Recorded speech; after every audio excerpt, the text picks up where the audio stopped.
Olá pessoal, boa tarde para todo mundo. Eu sou o Drico e esse é o nosso programa Vozes do Socialismo Libertário, nosso programa de todos os sábados que dá voz e vez para você aqui, junto conosco aqui, falando sobre temas altamente relevantes aqui e importantes, tá? Antes da gente iniciar aqui a nossa fala, só lembrando para vocês aqui a dinâmica do nosso programa, tá? A nossa convidada especial hoje é a Erika Hilton.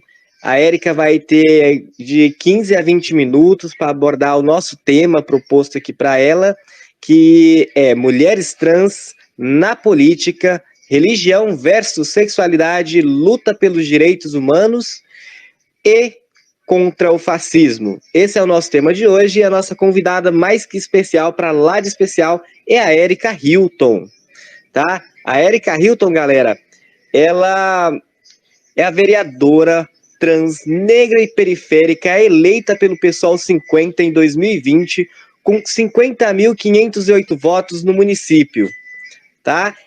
Atualmente ela é presidenta da Comissão de Direitos Humanos e agora eu vou explicar para vocês a dinâmica do nosso programa. A Erika vai ter aí, como eu já havia dito, de 15 a 20 minutos para fazer uma abordagem sobre esse tema, tá bom?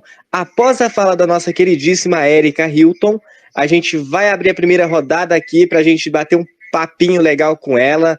Ela que é uma pessoa incrível, muito maravilhosa, já tive o prazer de conhecer pessoalmente, né? Já estive com ela algumas vezes, inclusive na campanha, tá?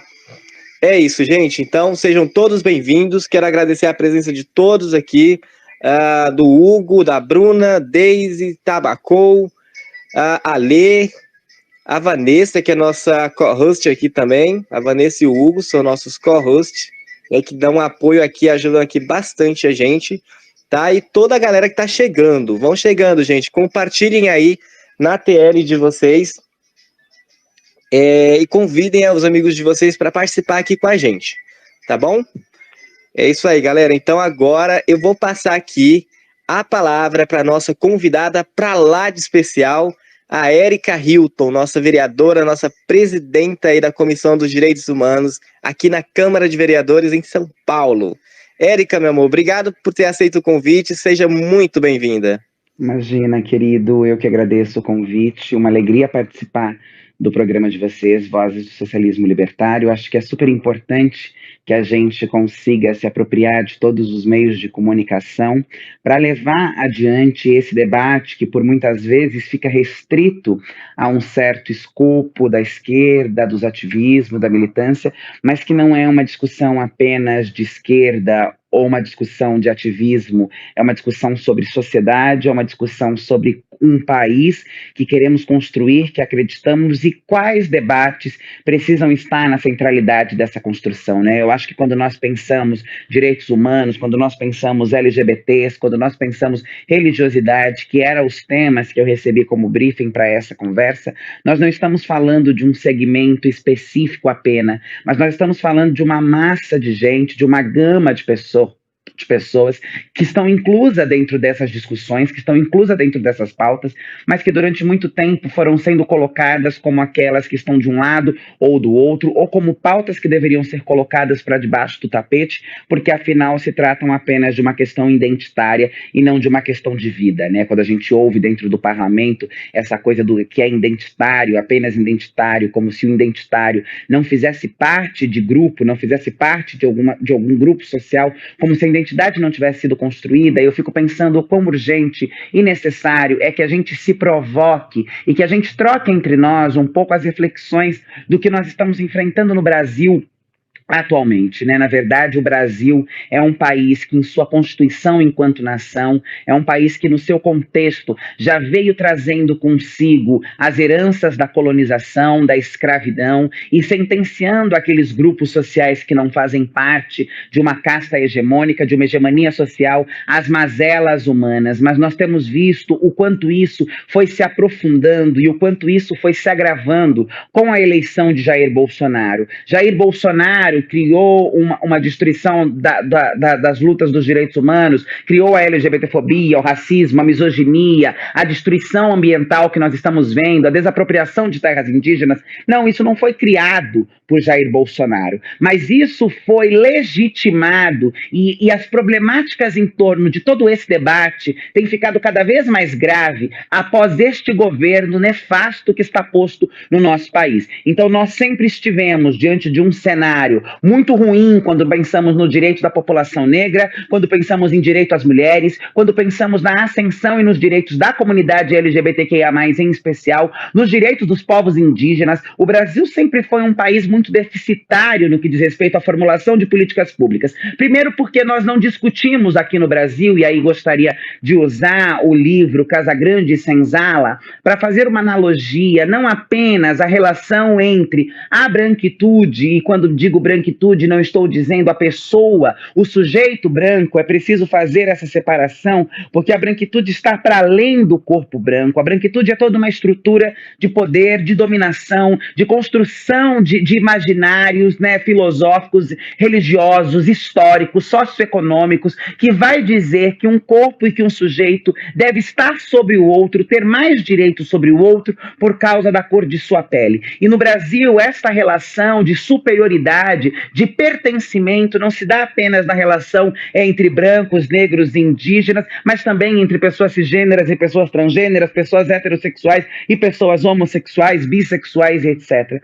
Esta é uma realidade que a gente percebe em todas essas relações de poderes, né? E as relações de poderes têm ficado ainda mais agravadas e aprofundadas na gestão de Jair Bolsonaro, né? Então nós olhamos para este cenário Brasil, para esta realidade que a gente se encontra, e a gente percebe que esta é uma construção que se dá há muitos anos, né? Eu costumo dizer sempre que desde a invasão de África e das Américas, quando os povos aqui das Américas foram escravizados e os povos de África trazidos, sequestrados para cá, nós temos uma constituição de nação, de sociedade, de país, que precisa urgentemente ser reformulada, ser repensada. Estive em um encontro com a vereadora de Salvador, Maria Marighella, que disse uma coisa que eu tenho trazido comigo há muito tempo, desde quando nós nos encontramos, que é o processo de refundação do Brasil. E ela tem batido nessa tecla para as construções que precisam ser feitas nos anos seguintes, né, após esse grande limbo,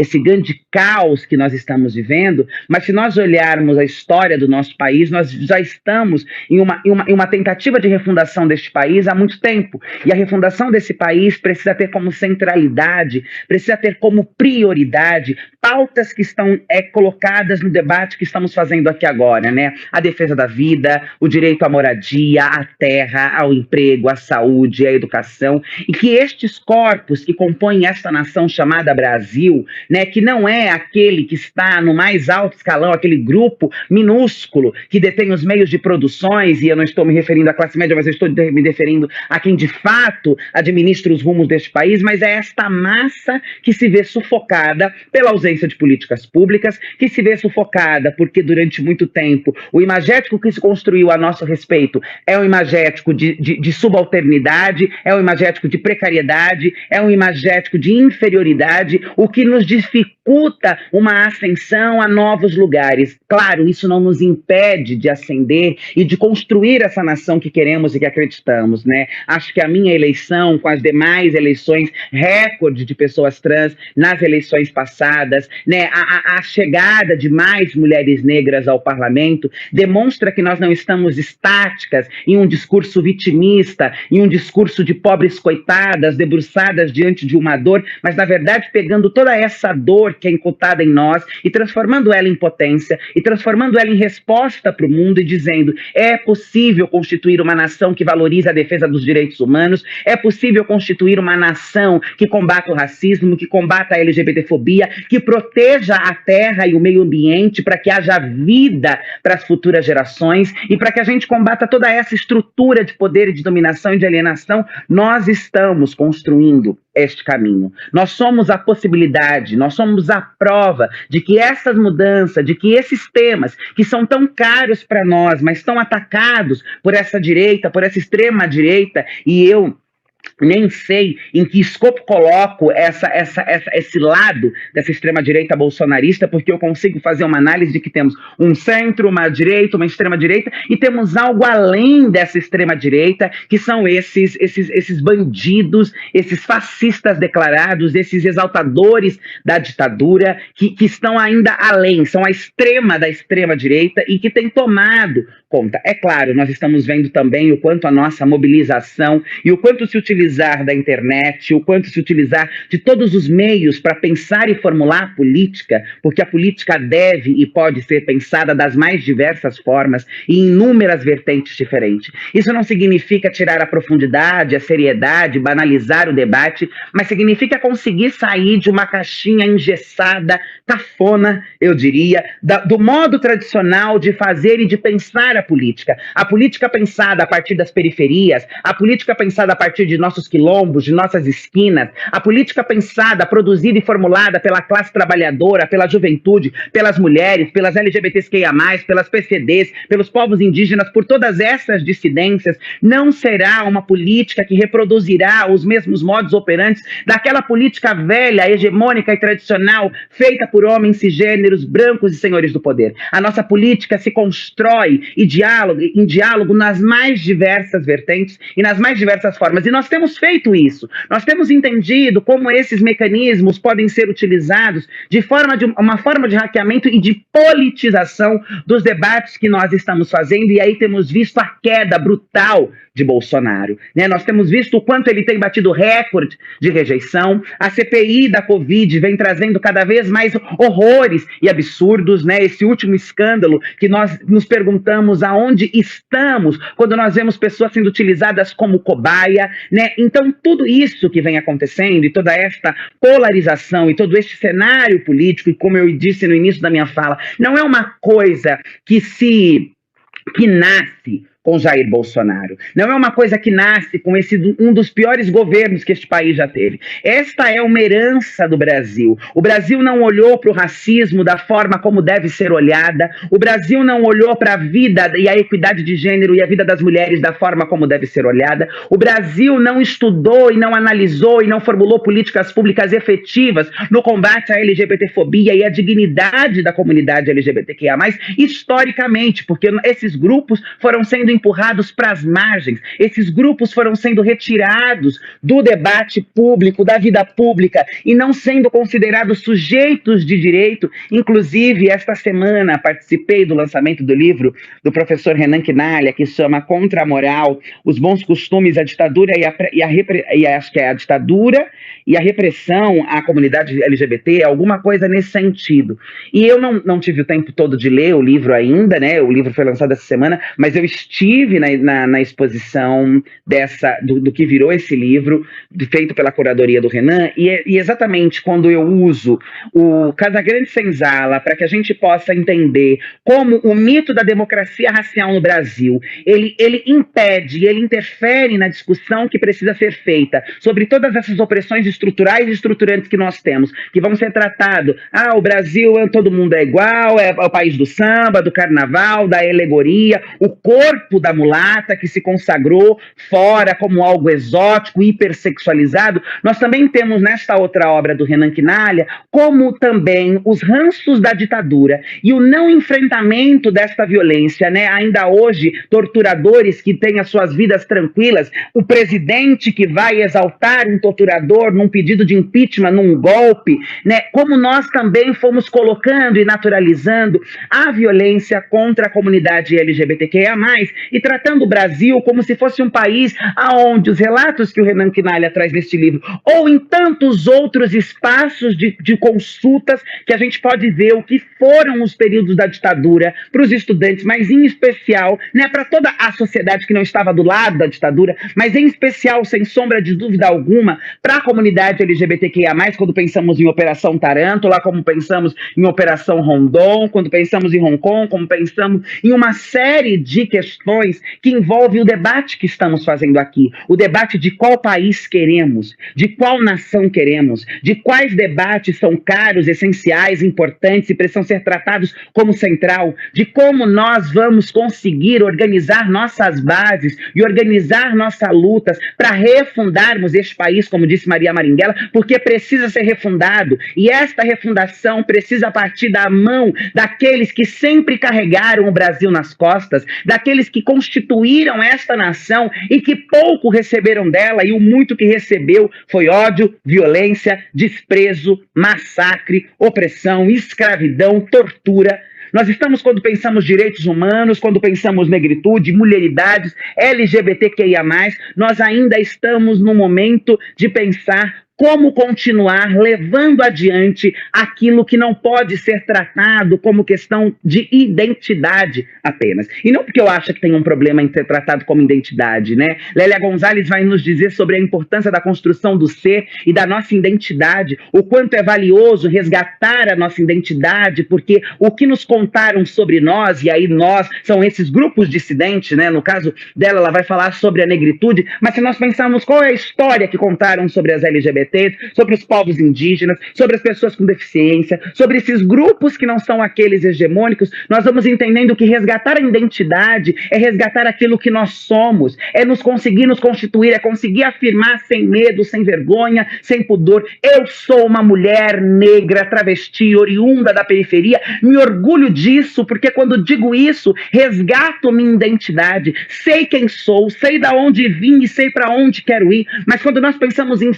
cenário político, em formulação de políticas públicas, em refundação do Brasil, em construção de uma ponte que nos levará a um cenário menos catastrófico do que esse que nos encontramos agora, não podemos permitir que se trate apenas de uma questão identitária, todo esse debate que está pautado na conversa aqui agora. Isso é políticas públicas, isso diz respeito a grupos sociais, esses grupos sociais, esse identitarismo diz respeito a uma massa de pessoas que devem ter seus direitos representados, ouvidos, validados e não sufocados. Eu não vou me alongar muito, porque eu acho que essa conversa flui melhor se ela for feita através das trocas, através de uma... É preciso trocar, não adianta ficar apenas falando, mas eu acho que como um ponto inicial, como um start, como um ponto de partida, refletir o Brasil, refletir como chegamos até aqui, refletir quais passos e processos são importantes para que nós saiamos daqui, e olhar a nossa história enquanto nação, vai nos fazer entender e construir um horizonte possível de transformação, de mudança de tudo isso que nós estamos enfrentando. O Brasil vem passando por um período muito duro, muito sombrio, muito triste. A pandemia, junto de Jair Bolsonaro e a negligência do governo federal diante do enfrentamento da pandemia, aprofundou a miséria, aprofundou a precariedade, aprofundou uma crise econômica que já se avizinhava no nosso país e que depois de superarmos a crise sanitária, né, a crise de saúde, nós também teremos que fazer um enfrentamento da crise econômica, porque nós, quando olhamos para a situação econômica do nosso país, e aí às vezes parecem que alguns debates, eles não são de interesses da esquerda, de nós ativistas militantes, o que na verdade é uma grande falácia. Nós queremos sim falar sobre economia, nós queremos sim falar sobre segurança pública, nós queremos falar sobre todos esses temas que a direita se apropriou e colocou como se fosse apenas dela, porque estes temas também interferem em nossa vida. Estes temas também interferem na forma como nossos grupos sociais e nossas comunidades irão viver na sociedade. E quando nós pensamos na crise econômica que está agravada diante deste cenário, nós pensar que é sobre emprego, é sobre comida no prato, é sobre moradia que nós estamos falando, e é esta crise posterior que nós vamos ter que enfrentar, né? Crise gerada pela pandemia, pelo capitalismo selvagem e feroz que nós temos enfrentado em nossa sociedade e por essa gestão de Jair Bolsonaro, né? Nós passamos um momento muito triste, que é a chegada da pandemia, justo no momento em que o Brasil tem como presidente Jair Messias Bolsonaro. Então nós temos o agravamento disso quando nós passamos aqui nas ruas em São Paulo, eu não sei, nos outros estados, imagino que a situação não deva ser diferente, porque essa é uma realidade do povo brasileiro. É claro que na cidade de São Paulo isso ganha uma outra proporção, porque nós estamos na maior cidade da América Latina, a maior cidade do nosso país, né? Então a gente percebe aqui a proporção é muito gritante, muito maior, mas o número de crianças, de idosos, de mulheres, de pessoas LGBTQIA+, vivendo em situação de rua. Nós sabemos que esses grupos sempre foram os mais precarizados, mas quando nós olhamos as barracas ou a ausência dela, porque a realidade tem ficado tão doída e tão grave, que às vezes é só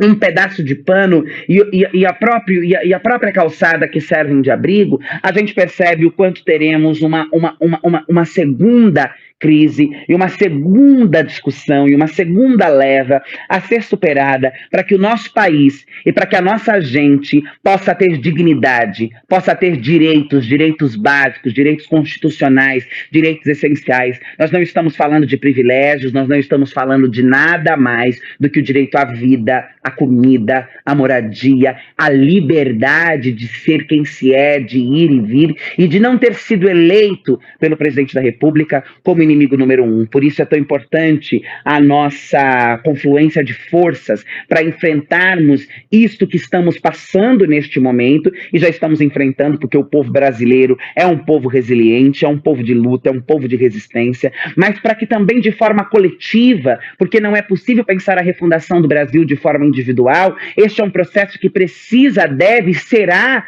coletivo, nós possamos saber por quais caminhos seguir e aquilo que queremos para esta refundação. Queremos que os nossos corpos, nossas vozes, nossas urgências, nossas necessidades estejam pautadas. Acho que é isso para darmos início a essa conversa.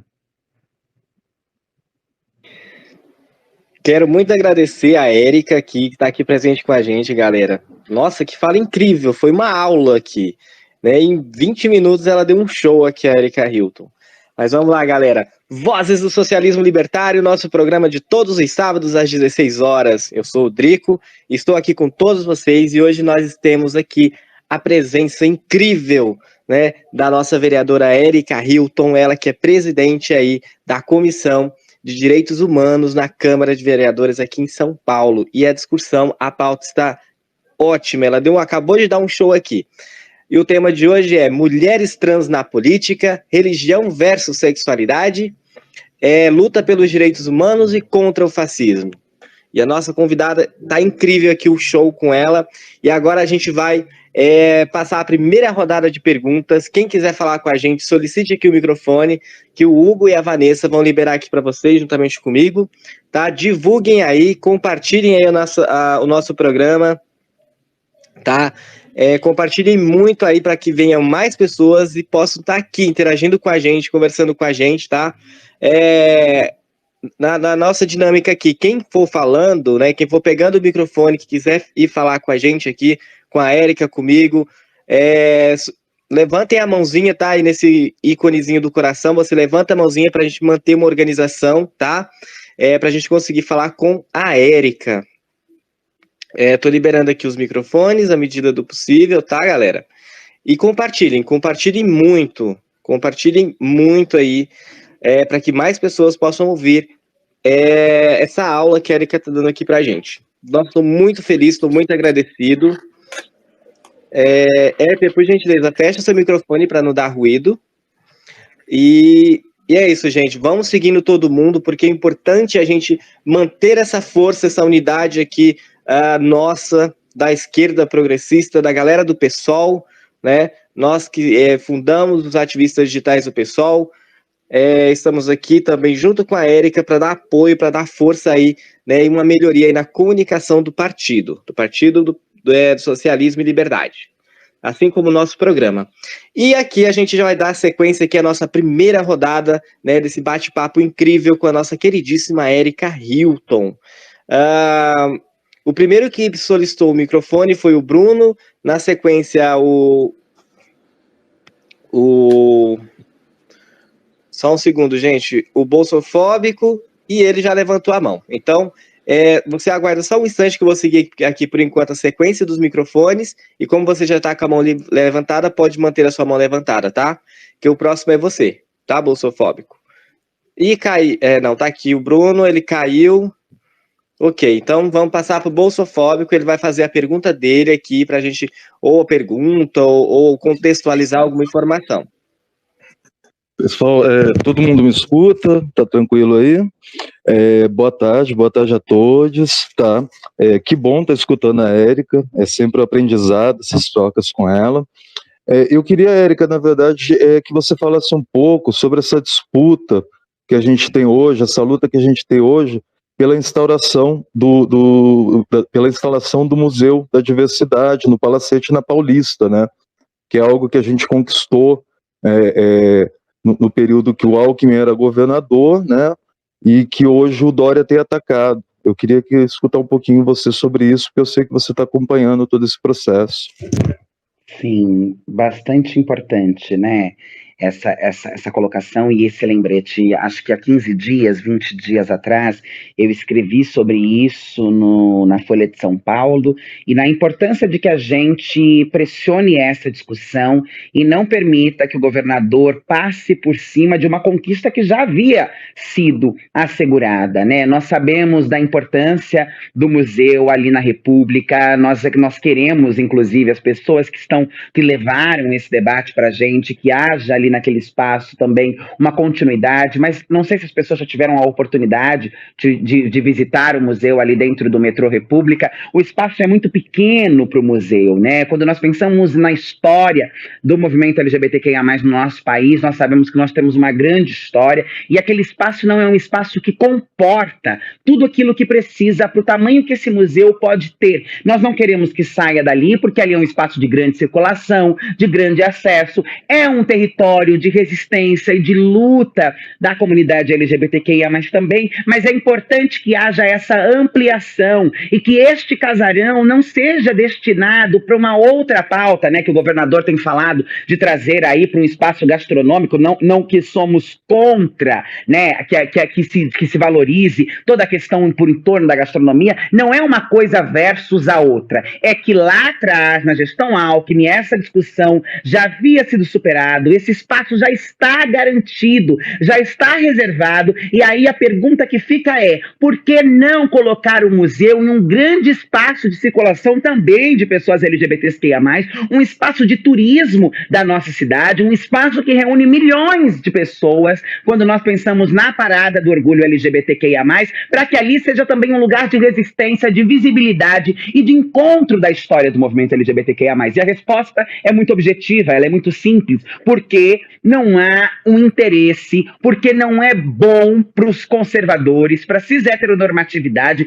mesmo aqueles que têm um verniz progressista, democrático, como é o caso de João Dória, que não se comporta, por exemplo, como Bolsonaro, mas que nós sabemos que tem zero preocupação com a luta, com a história da comunidade LGBTQIA+, não quer esta ascensão, não quer esta visibilidade para essa história, porque faz parte de uma hegemonia cis-heteronormativa que acha que a história LGBTQIA+, deve ficar sufocada e abafada dentro dos porões da história. Então essa é uma discussão e esse é um debate que vem sendo colocado na nossa comunidade neste momento. Eu tenho atuado fortemente, né, na preservação deste casarão e deste espaço, para que seja um espaço destinado para o Museu da Diversidade. Tem uma coluna, quem não leu, essa coluna saiu no debate, eu posso passar depois a data onde isso saiu na Folha de São Paulo, onde eu descrevo a importância desse espaço e o porquê do museu também não é sair, não é tirar ele ali da região central, porque houve um debate de que queríamos elitizar o espaço, queríamos levar, não se trata disso, até porque também a Avenida Paulista é um espaço de circulação de muitos tipos de pessoas LGBTs, mas é porque o espaço que nós temos hoje dentro do metrô República é um espaço que não comporta as necessidades inúmeras que o museu tem. Por isso é importante que se faça valer uma determinação que já está determinada lá atrás com Geraldo Alckmin, de que este casarão seria destinado para este fim e que agora o governador João Dória quer mudar para outros fins, apagando a importância de se ter esse espaço na Avenida Paulista. Obrigado, Érica. Obrigado, Bolsofóbico. Gente, o nosso Space hoje está cheio, como todos os sábados. Está incrível aqui a conversa com a Érica, né? Quem quiser falar, o pessoal que está com o microfone aí, se alguém quiser falar, por favor, levante a mãozinha ali naquele coraçãozinho dos emojis, tá? Para a gente não perder aí a sequência de vocês. Érica, eu vou te fazer uma pergunta, né? Na verdade, nem bem uma pergunta, mas uma contextualização, tá? Setembro é o mês da visibilidade bissexual, da visibilidade do intersexo, e também é o mês amarelo, né, de combate ao suicídio. Você teria alguma mensagem, assim, de apoio à visibilidade bissexual, intersexo, e alguma mensagem sobre o Setembro Amarelo? Olha, eu acho que essas são datas extremamente importantes para demarcar, né, esses grupos, não falando do Setembro Amarelo, mas da intersexualidade, da bissexualidade, esses grupos que dentro da sigla LGBTQIA+, acabam por muitas vezes ficando sufocados ou até mesmo apagados, né, pela falta de compreensão das pessoas. Então que a gente possa olhar para essas datas como um momento importante de olhar para a história do movimento LGBTQIA+, como uma história heterogênea, uma história que está para além do grupo do qual eu pertenço. Então não é só se eu sou travesti, ou gay, ou lésbica, mas que existem dentro desta sigla outras sexualidades, identidades, vivências que são importantes, que precisam ser pautadas, e que por mais que estejamos dentro de um grupo único, as necessidades, as especificidades, elas são distintas, elas são diferentes. Essa ideia de que se falamos de LGBT, estamos falando de todo mundo, e conseguindo abraçar as causas e as necessidades de todo mundo, esta é uma invenção discriminatória da cis-heteronorma para dizer, não, mas LGBT não tem pluralidade, não tem diversidade, não tem especificidades, né? Falar, isso daqui é para LGBT e já está contemplando todo mundo que está dentro desta caixinha, quando na verdade nós sabemos que não pode ser dessa maneira, porque a necessidade de uma travesti de esquina não é a necessidade de uma mulher lésbica preta na periferia, que não vai ser a necessidade de uma mana bissexual, de uma pessoa intersexo, e que muitas coisas vão se encontrar, porque as nossas necessidades são similares, mas que outras não. Então, olhar para esta data como um momento de reflexão sobre particularidades e sobre como cada indivíduo e cada grupo dentro deste grande grupo LGBTQIA+, constitui, é fundamental e extremamente importante. Agora, com relação ao Setembro Amarelo, esta é uma data que vem tomando cada vez mais espaço e visibilidade dado ao aumento de suicídio, né? E eu costumo dizer sempre que são pessoas que são suicidadas, porque é muito incomum nós ouvirmos que alguém em sã consciência, com qualidade de vida, emprego, renda, vida emocional, psicológica, estruturada, organizada, decidiu por conta própria, de forma sadia, dizer, eu não quero mais viver, o mundo não faz mais sentido, a vida não faz mais sentido, eu estou tomando uma decisão consciente de que não quero mais viver. As pessoas geralmente são suicidadas porque não encontram mais um horizonte, porque não encontram mais uma saída, porque não encontram mais um lugar para continuar diante de tanta violência, opressão, desprezo, ausência do debate sobre saúde psicoemocional, que muitas vezes fica restrito a uma ideia de que esse debate só pode ser feito por ricos, porque pobre não tem depressão,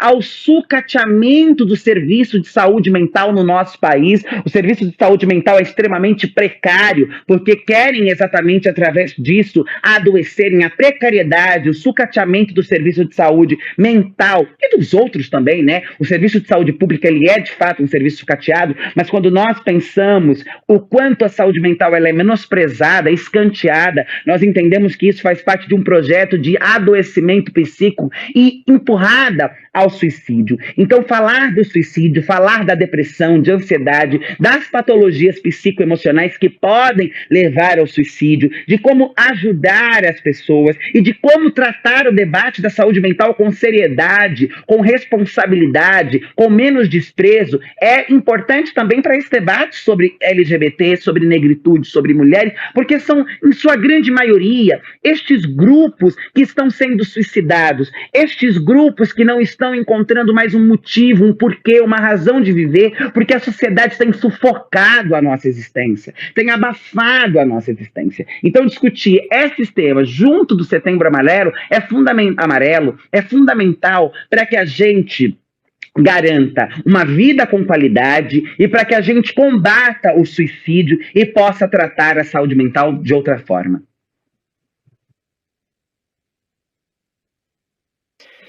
Muito obrigado, Érica. Mais uma vez aí, foi incrível a sua fala. Realmente, essas datas são extremamente importantes. Galera, o nosso Space aqui está lotadíssimo, tá?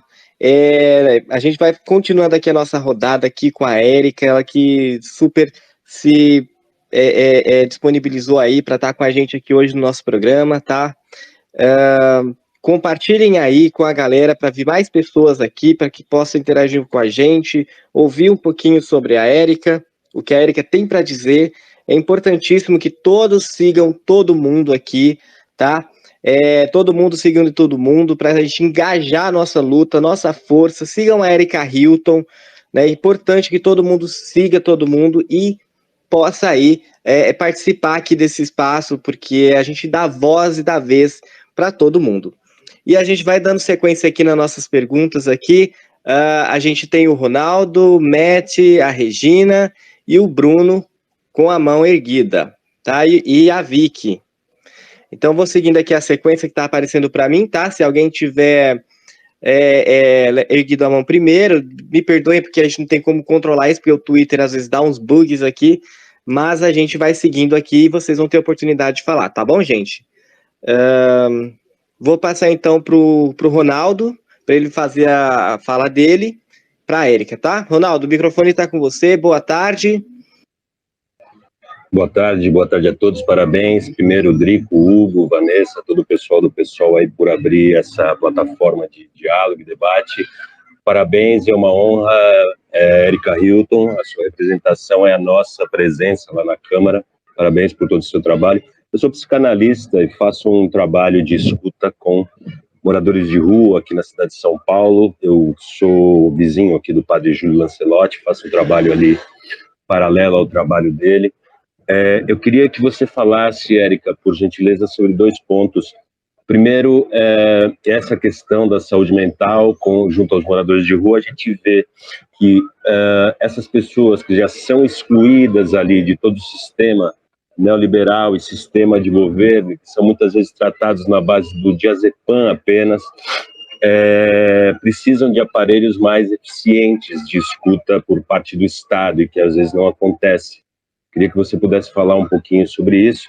E para dar uma cutucada um pouquinho mais a fundo, esses dias ouvi uma entrevista do Glauber Braga, onde ele fez um comentário sobre a sua possível candidatura à presidência da República, e me pareceu até gracioso quando ele falou das 20 correntes dentro do PSOL que apoiavam ou não apoiavam ele. Enfim, me pareceu um número bastante elevado de pensamentos e vertentes dentro do partido.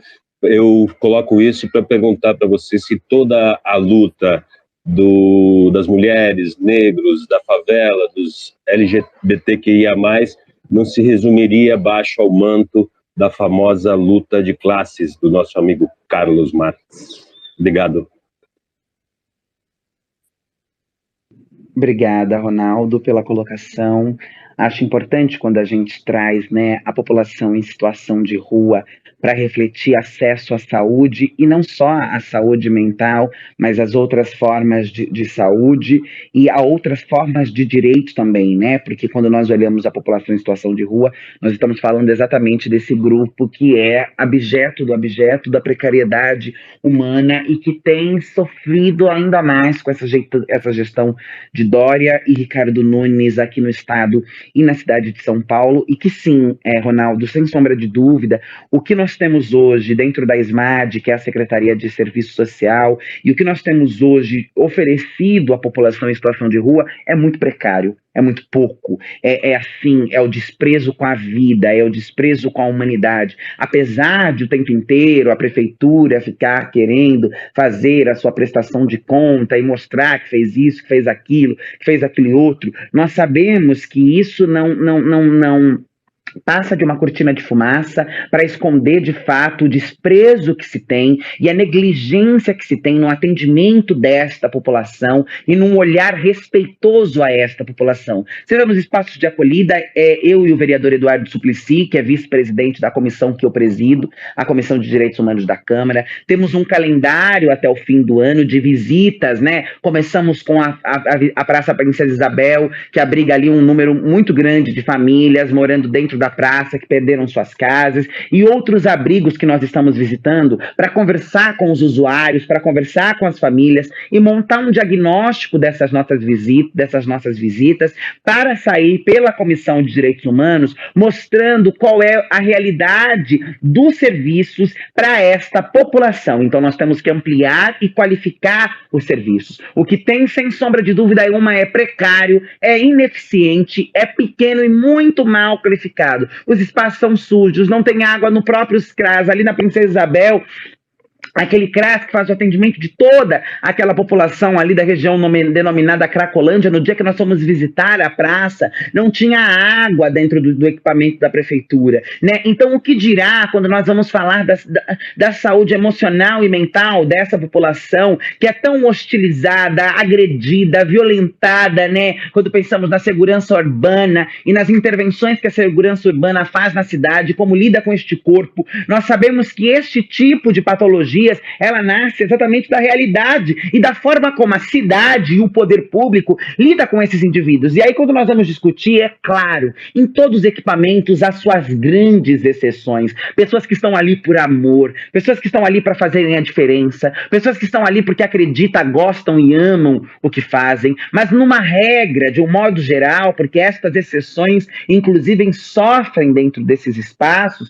nós vemos o quanto essas pessoas são tratadas como muitas vezes apenas usuários de droga, quando na verdade as pessoas sequer nem usam drogas. Olhar para a pessoa em situação de rua e atrelar a vida dela ao consumo excessivo de droga também faz parte de um olhar estigmatizador, preconceituoso, discriminatório, que não consegue analisar e avaliar o sujeito em sua totalidade, para além dos estereótipos que foram construídos. E aí, quando vamos discutir saúde mental, saúde de um modo geral, acesso aos equipamentos, aos espaços, são esses estigmas e esses estereótipos que chegam à frente da necessidade do sujeito, e isso é gravíssimo, preocupante, e é bom saber que existe você, Padre Júlio, tantas outras figuras importantes e comprometidas com a luta da população em situação de rua, o movimento Pop Rua, que é um movimento extremamente organizado, com atuações de impacto na vida da população em situação de rua, que estão aí lutando e atuando para que este cenário de negação de direito e de reconhecimento da humanidade possa ser combatido. E com relação, eu prometo não me alongar mais tanto nas respostas, até porque tem uma limitação de tempo, mas com relação a esse guarda-chuva que você disse não se abarca todas essas lutas, né, das mulheres, da negritude, das LGBTs, do povo da periferia, eu acho que quando nós pensamos a destruição do capitalismo, Karl Marx, né, o marxismo como um todo e etc., nós estamos de certa maneira sim trazendo conosco todo esse debate de forma já até que automática, mas nós não podemos cair na narrativa e num discurso como, por exemplo, houve lá atrás, quando nós vamos estudar esse livro, ler esse livro do Renan que eu estava dizendo, e nós vamos ver como a esquerda tratou essa discussão como uma discussão que era uma discussão pequeno-burguesa, né? Especificar esses temas e não tratar ele de uma forma macro e geral no combate ao capitalismo. Foi tratado já em algum momento pela esquerda na história como um debate pequeno-burguês. E, na verdade, isto foi um grande erro que nós, enquanto esquerda, cometemos, de achar que especificar, desmembrar os debates seria ou prejudicar a luta, que é a luta do combate ao capitalismo, ou levar uma discussão para um núcleo mais pequeno burguês, etc. Talvez, a princípio, o núcleo mais pequeno burguês tivesse mais predominância dentro dessas discussões, mas, na verdade, os condutores desse debate sempre foi a classe trabalhadora, os pobres, os operários. Então, eu acho que as coisas elas não estão em contrapontos, elas se somam, elas se complementam, mas é urgente e preciso que haja essas particularidades e que se olhe para a luta a partir dessa perspectiva para que a gente não deixe detalhes importantes para fora dessa discussão. Muito obrigado. Desculpa, Drico, só para agradecer. Muito obrigado, Érica. Eu acho importante seu papel, sua posição, lutar contra essa invisibilidade dos moradores de rua. Eu acho que é uma luta de todos nós. Nem sempre o morador de rua quer só uma moeda, um pão. Às vezes ele só quer um ouvido mesmo. E acho importante a gente parar para escutar. Muito obrigado a todos pelo espaço. Obrigado, Ronaldo. Obrigado, Érica. Galera, a gente só tem agora 10 minutinhos com a Érica, tá? Porque ela tem outro compromisso, tá bom? Eu acredito que não dê tempo todo mundo falar, todos os oradores falar. Acho que vai dar tempo só mais um ou dois, tá bom? Mas a gente vai tentando aqui ver o que pode fazer, né? A Érica tá aqui, presente com a gente vai tentar ir, tá? Agora na sequência aqui... Eu posso propor só uma coisa para que as pessoas que já... Eu tenho uma outra agenda, eu posso apertar, mas eu acho que vai ser ruim as pessoas já terem criado uma expectativa de fala e não conseguirem falar. Então eu posso estender um pouco mais, e chego atrasado no próximo, não tem problema, e aí peço para que as pessoas sejam mais objetivas nas perguntas e eu também objetiva nas respostas, e aí dá tempo de todos conseguirem falar para ninguém sair daqui sem ter deixado a sua contribuição. Perfeito, Érica, eu te agradeço muito, galera. Então sejam breves nas perguntas de vocês, a gente tem 5 pessoas aqui com a mão erguida, tá?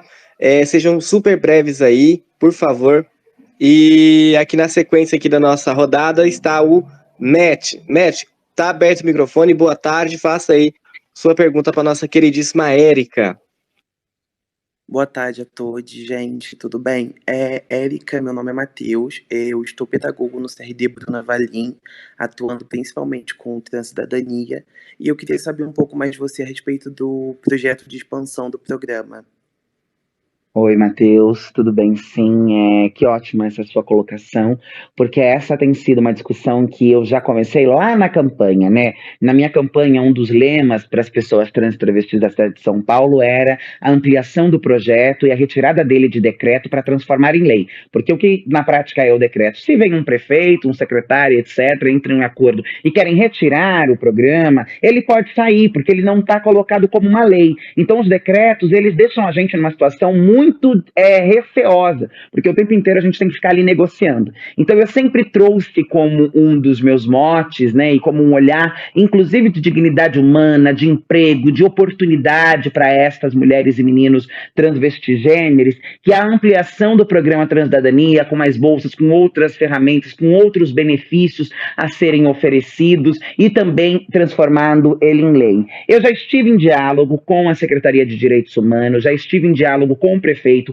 No dia do orgulho, em junho, estive na sala do prefeito, entreguei o projeto em mãos a ele, que se comprometeu em sancionar se o projeto chegue até lá, porque ele precisa tramitar pela Câmara. A secretária de Direitos Humanos, ela recebeu com muito entusiasmo o projeto. Então nós estamos em um momento de construção deste projeto, para que este projeto, quando for apresentado na Câmara, ele não passe por algum tipo de tentativa de destruição. Só que o cenário na Câmara, nesse momento, no que diz respeito à população LGBT ou ao que diz respeito aos meus projetos, está passando por um momento de perseguição. Na semana passada eu tinha feito uma honraria ao padre Júlio Lancelotti, e ali o pessoal que atua com ele na paróquia, e esse projeto eu precisei retirar, suspendê-lo de votação pelas perseguições que os fundamentalistas estavam fazendo, acusando o padre Júlio de pedofilia, aquela postura escrota que o MBL tem sempre, daquelas fake news absurdas contra o padre Júlio, né, e dizendo horrores a meu respeito. Então, este momento, o projeto Transcidadania está em espaço de construção, de diálogo com o Poder Executivo, para que quando apresentado possa ser sancionado. Nós fizemos uma pesquisa com as usuárias, com os usuários, para entender as maiores dificuldades, necessidades, visitas ao centro. Sou uma parceira de longa data do CRD, né? Então tenho essa construção em conjunto com os espaços também onde é o pontapé inicial para a ingressão no programa Transcidadania, e neste momento estamos neste estágio, né? Eu acredito que até tendo que dar um pequeno passo atrás por conta do conservadorismo e da resistência que a Câmara Municipal tem feito aos meus projetos, mas ele está em construção e muito provavelmente no momento em que for apresentado para ser colocado em votação, ele será apresentado com a possibilidade de ser aprovado. Este é um projeto que não pode ser colocado com qualquer risco de não ser aprovado. Muito obrigado, Érica. Agora eu vou passar o microfone aqui, vou passar a vez para Regina. Regina de Mogi das Cruzes. Boa tarde, Rê, tudo bem? Fala aqui com a gente. Boa tarde. Tá ouvindo? Vocês Estamos estão te ouvindo? Ah, tá. Desculpa, é que a minha cachorra tá... Agora elas estavam num coral aqui, agora parou. Senão vocês iam ouvir a cachorra uivando aqui. Então, eu me chamo Regina Tavares, eu vou acelerar aqui, né, por causa do tempo. Eu sou coordenadora da Setorial Estadual LGBT do PSOL, né, e sou presidenta do Fórum Mogiano LGBT de Mogi das Cruzes, e também eu sou professora aposentada da Rede São Paulo, né, da Rede Municipal de São Paulo. Eu trabalhei quase 20 anos aí na capital. É o seguinte, eu queria, são três questões aí para estar solicitando para a Érica também falar. A gente sabe que o PSOL, né, em São Paulo, né, sofreu uma perseguição muito grande aí das nossas co-vereadoras, né, e estamos aí com algumas pessoas trans do PSOL sendo perseguidas, e para ver, né, como que está esse processo, se o partido tem garantido, e até o caso da Lani, que está no exterior, né, que sofreu aí um ataque aqui na cidade de São Paulo, enfim, em Guarulhos, aliás, né, e todo esse processo de dificuldade aí que as mulheres trans têm sofrido aí na cidade de São Paulo, né, que a gente aqui de Mogi acompanha, mas sabemos da dificuldade que é.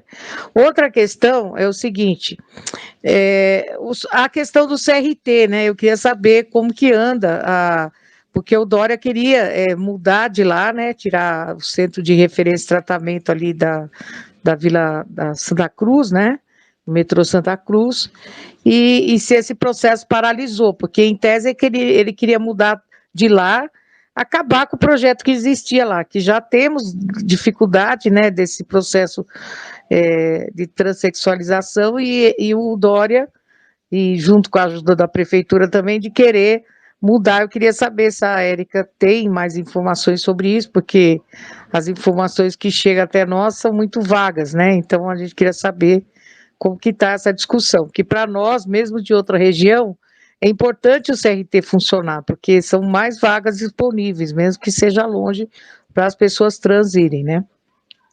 E por fim, eu queria uma terceira questão. Em Mogi das Cruzes, nós tivemos, no mês de dezembro, o desaparecimento de uma mulher trans chamada Nathalie Lili, agora o assassinato da Lola, né? Em Mogi, nós fizemos uma nota de pesar na Câmara de Mogi, aprovou a nota de pesar, né, para Lola, e também do desaparecimento da Lili foi citado, né? Eu não sei se seria importante a Érica Hilton, como uma mulher trans, né, fazer um pronunciamento, porque para uma cidade de 500 mil habitantes, você ter de 2016 até agora, quatro mulheres trans assassinadas, e olha que a gente cobra aqui a criação do Conselho Municipal dos Direitos LGBT, mas os vereadores têm empurrado essa pauta, né, até a gestão anterior, agora nós estamos lutando aí com o prefeito atual, mas que também não é muito simpático a pauta, né, e o que os mandatos de São Paulo podem estar ajudando aí para a gente apurar esses crimes, né? Porque a Nathalie já descobriu quem são os assassinos, mas estão foragidos. No caso da Lola, foi recentemente, inclusive ela era minha amiga pessoal, foi assassinada, paulada, né, no dia 20, quer dizer, encontraram o corpo dia 28 de agosto, mas ela foi Provavelmente ela foi assassinada dia 23, 51 anos, né? E eu estou muito triste, né? Porque ela era, além de tudo, era uma colega minha que eu conheci antes da sua transição, né? E o que a Câmara de São Paulo pode estar ajudando, né, para acelerar esse processo de investigação e de se fazer justiça nesses casos, né? Obrigada aí pelo espaço. Obrigado, Rê. Bom, Regina, eu acho que começando pela última pergunta, há pouco que a Câmara Municipal de São Paulo possa fazer quando se trata de um outro município. As câmaras, ela tem uma atuação restrita à municipalidade. É claro que nós, enquanto ativistas, figuras públicas, podemos pressionar, podemos exigir, podemos denunciar. Eu sempre que posso me pronuncio diante dos horrores e da violência que tem acometido a nossa população durante tanto tempo, mas também não gosto de ficar apenas batendo na tecla da morte, da mazela, da miséria, porque isso adoece a nós que somos pessoas trans e travestis, né? É importante também mostrar e trazer outros olhares, outras perspectivas, sem jamais ignorar a profundidade do problema, que é a violência contra as pessoas transvestigêneres, a transfobia estrutural, e aí já entro na questão da violência contra os parlamentares, né? Eu mesma já tenho processado muita gente, sofri uma tentativa de invasão ao meu gabinete, e assim, não posso entrar em caso a caso, porque não sei, não acompanho, mas diante do meu caso, eu tenho efetivado as denúncias, levado elas adiante e exigido que justiça seja feita para que estes agressores não sintam que a internet ou que o corpo LGBT é um corpo público, a internet é uma terra de ninguém, aonde eles podem e devem e irão fazer tudo o que quiserem sem que haja nenhum tipo de responsabilização. E com relação ao CRT, essa é uma discussão que foi paralisada ainda em 2020 e 2019. Eu não me lembro, eu atuei nesse debate ainda quando estava no mandato do coletivo da Assembleia, né? Estive no CRT, fizemos várias conversas, me reuni com o secretário de Saúde, e essa é uma discussão que está paralisada desde este período, né? O Dória veio com essa ideia, houve muita mobilização dos funcionários, dos servidores, dos usuários do serviço, e por hora esse tema está sim congelado. Ok. Obrigado, Érica, pela resposta. Obrigado, Érica. Obrigado, Rê. Gente, dando sequência aqui à nossa rodada, porque o tempo está muito restrito, vou passar aqui o microfone para o Bruno. Bruno, boa tarde, faça a sua pergunta. Ou o Bruno, no caso, sou eu? Acho que sim, né? Não sei. Boa tarde. Érica, primeiro quero parabenizar pelo seu serviço, porque é muito importante, é uma pessoa que eu admiro muito, principalmente toda vez que está palestrando, falando, é algo que eu assisto e aprendo cada vez mais. Então, obrigado por existir. Eu, na verdade, teria duas perguntas, mas como realmente a gente está com tempo limitado, porque eu sou de São Luís do Maranhão, e sabe que no Nordeste, vou por um que é um caso que eu acho que também afeta muito, sobre a questão das travestis. Ainda é algo que vive mais na esquina, como foi mencionado, e não é algo presente na política, eu acredito nem mesmo pela oportunidade.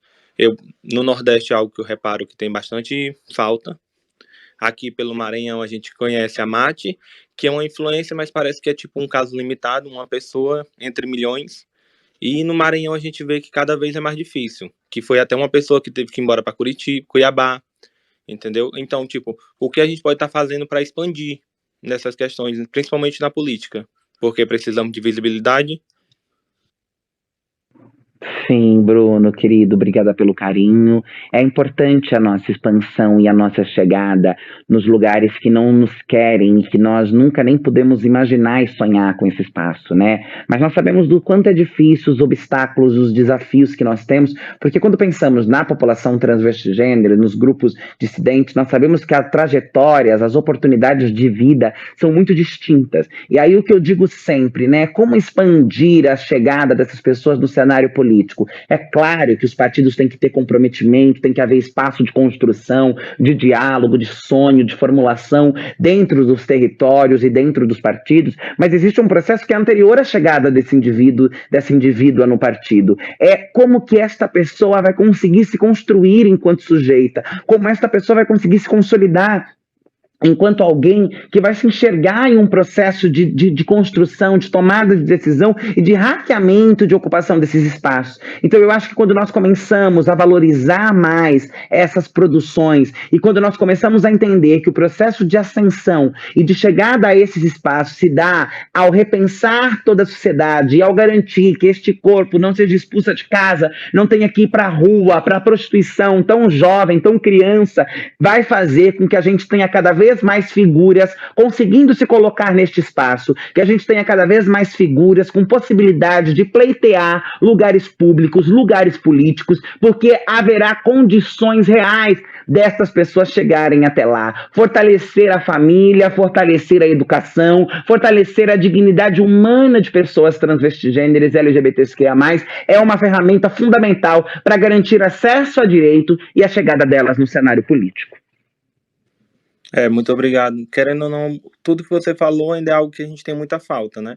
Principalmente por rumo de cá. É algo que falta muito nas casas, principalmente é muito difícil ter uma travesti realmente aceita por falta de políticas públicas mesmo, até para poder tornar, entre aspas, obviamente, uma coisa normal, porque ainda é muito bizarro para cá, a gente fala, as pessoas têm muito preconceito e muito receio.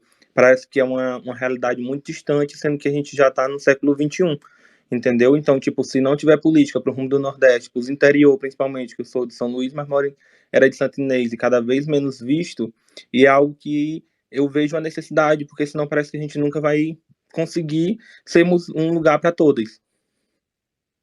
Sim, sim. Obrigado, Bruno Souza. O próximo aqui na nossa sequência, aqui na nossa rodada, só faltam duas pessoas, é a Vicky e o outro Bruno. Tá? Então, a Vicky está na frente do Bruno. Então, Vicky, microfone com você. Faça sua pergunta aí para a nossa queridíssima Érica Hilton, maravilhosa. Opa, boa tarde. Meu nome é Vicky, sou non-bi, sou do Rio de Janeiro, construo o coletivo Juntos e faço sociologia na UF. Eu queria primeiro começar minha fala querendo contemplar e agradecer a Érica por estar nesse espaço e ser uma pessoa tão plural, ser uma pessoa que está conseguindo encabeçar, não só encabeçar, mas também ser uma representatividade muito grande, não só no ramo das pessoas que entendem de política, mas no ramo das pessoas que ainda não entendem que o corpo dela é político, mas que se vê em ti uma representatividade muito grande. E a minha pergunta também tem a ver um pouco com isso, mas que é que eu milito junto com os secundaristas, e eu vejo que existe uma necessidade, existe uma abordagem que é necessária, que é a abordagem da pauta LGBTQ, principalmente a pauta trans nas escolas. Muitos jovens não conseguem usar o nome social porque os pais não permitem, ou porque não existe um protocolo de aceitação do mesmo, e a gente tem que tentar fazer das rebarbas uma mistura, tentar dar um jeito nisso, e é muito difícil. Então eu queria entender, na verdade pedir um auxílio, um pouco de luz sobre como a gente consegue auxiliar nessa construção, eu também sou uma pessoa trans, nessa construção nas próprias escolas, e como apoiar essa pessoa que, além de querer políticas públicas, também quer construir um projeto que vá além do plenário, mas também que vá para as próprias escolas. E aí a minha pergunta é mais ou menos essa, e muita gratidão por estar aqui com pessoas tão maravilhosas. Obrigada, Vicky. É importante essa sua colocação, porque este é realmente um limbo muito grande no que diz respeito a como garantir a permanência de pessoas transvestigêneres dentro do ambiente escolar, já que muitas vezes o não respeito à identidade, ao nome, a quem se é, imagina, né, ser quem se é e não ser legitimado, validado, respeitado em um espaço onde você vai passar muitas horas do dia, 5 dias na semana, isso é realmente muito problemático. Aqui em São Paulo nós temos o decreto 55.588, que assegura o uso do nome social no ambiente escolar. Em alguns outros estados isso também existe, mas em outros estados eu sei que não tem. Mas isso que você coloca é a necessidade da autorização da família para que esse indivíduo, esse sujeito, possa requerer esse uso do nome, né? E muitas vezes as famílias são as que menos têm preparos ou que querem lidar com essa demanda, com essa situação e com essa discussão. E aí nós temos um limite que nós não podemos interferir na responsabilidade, na autoridade de pais, né, dos pais e os filhos, mas por outro lado, nós também não podemos permitir que a negação do direito ao nome, do direito de ser quem se é, faça com que esse aluno seja expulso do ambiente escolar, né? E o que eu tenho pensado quando eu dialogo com professores, coordenadores, diretores, é como a escola, como um ambiente vivo, um organismo vivo da comunidade onde ela se encontra, pode ser também um espaço de pedagogização destas famílias, de ajudar com que estas famílias possam compreender melhor a transvestigeneridade, possam compreender melhor a LGBT, a questão LGBT de uma forma geral, não apenas da questão da transvestigeneridade, mas é que quando nós falamos da transvestigeneridade, nós estamos falando do direito ao nome, do uso de qual banheiro, etc. E é, sim,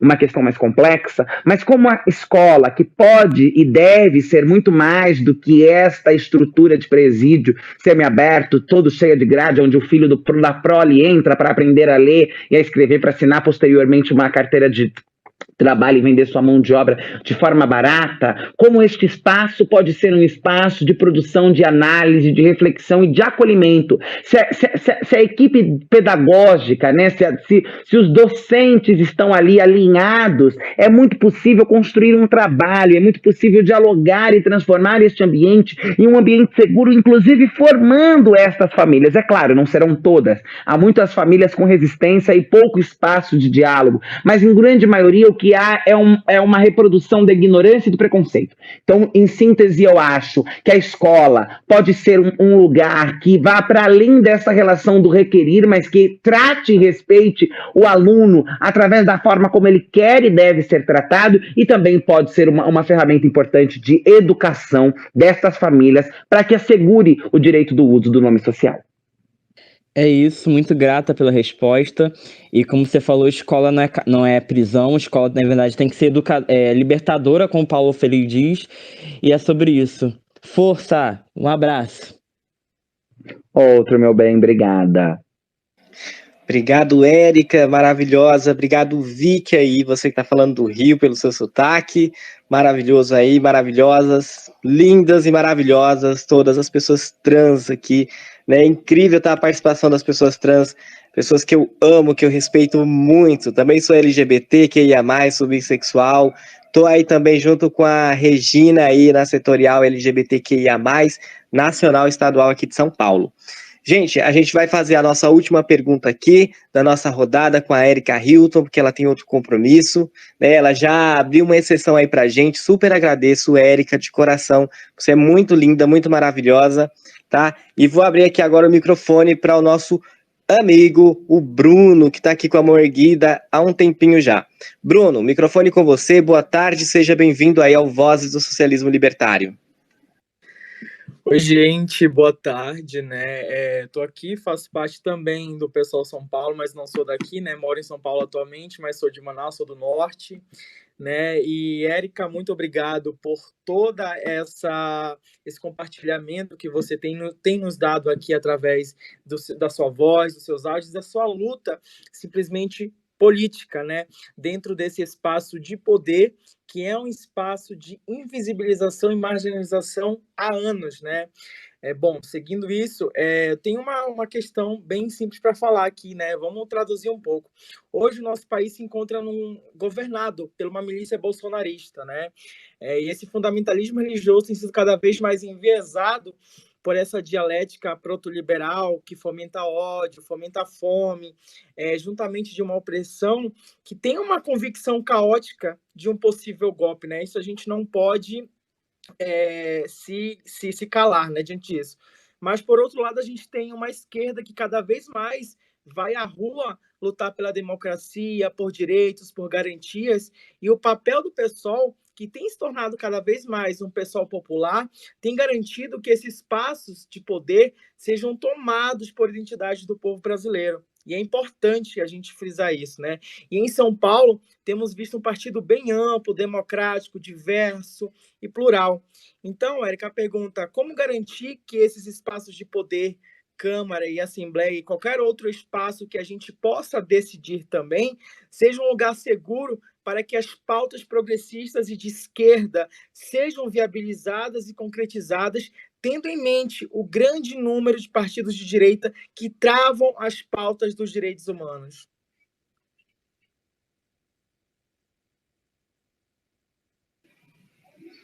Érica?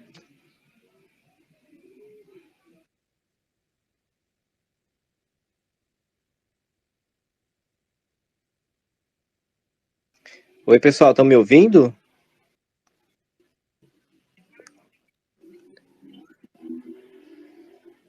Vanessa, tá me ouvindo?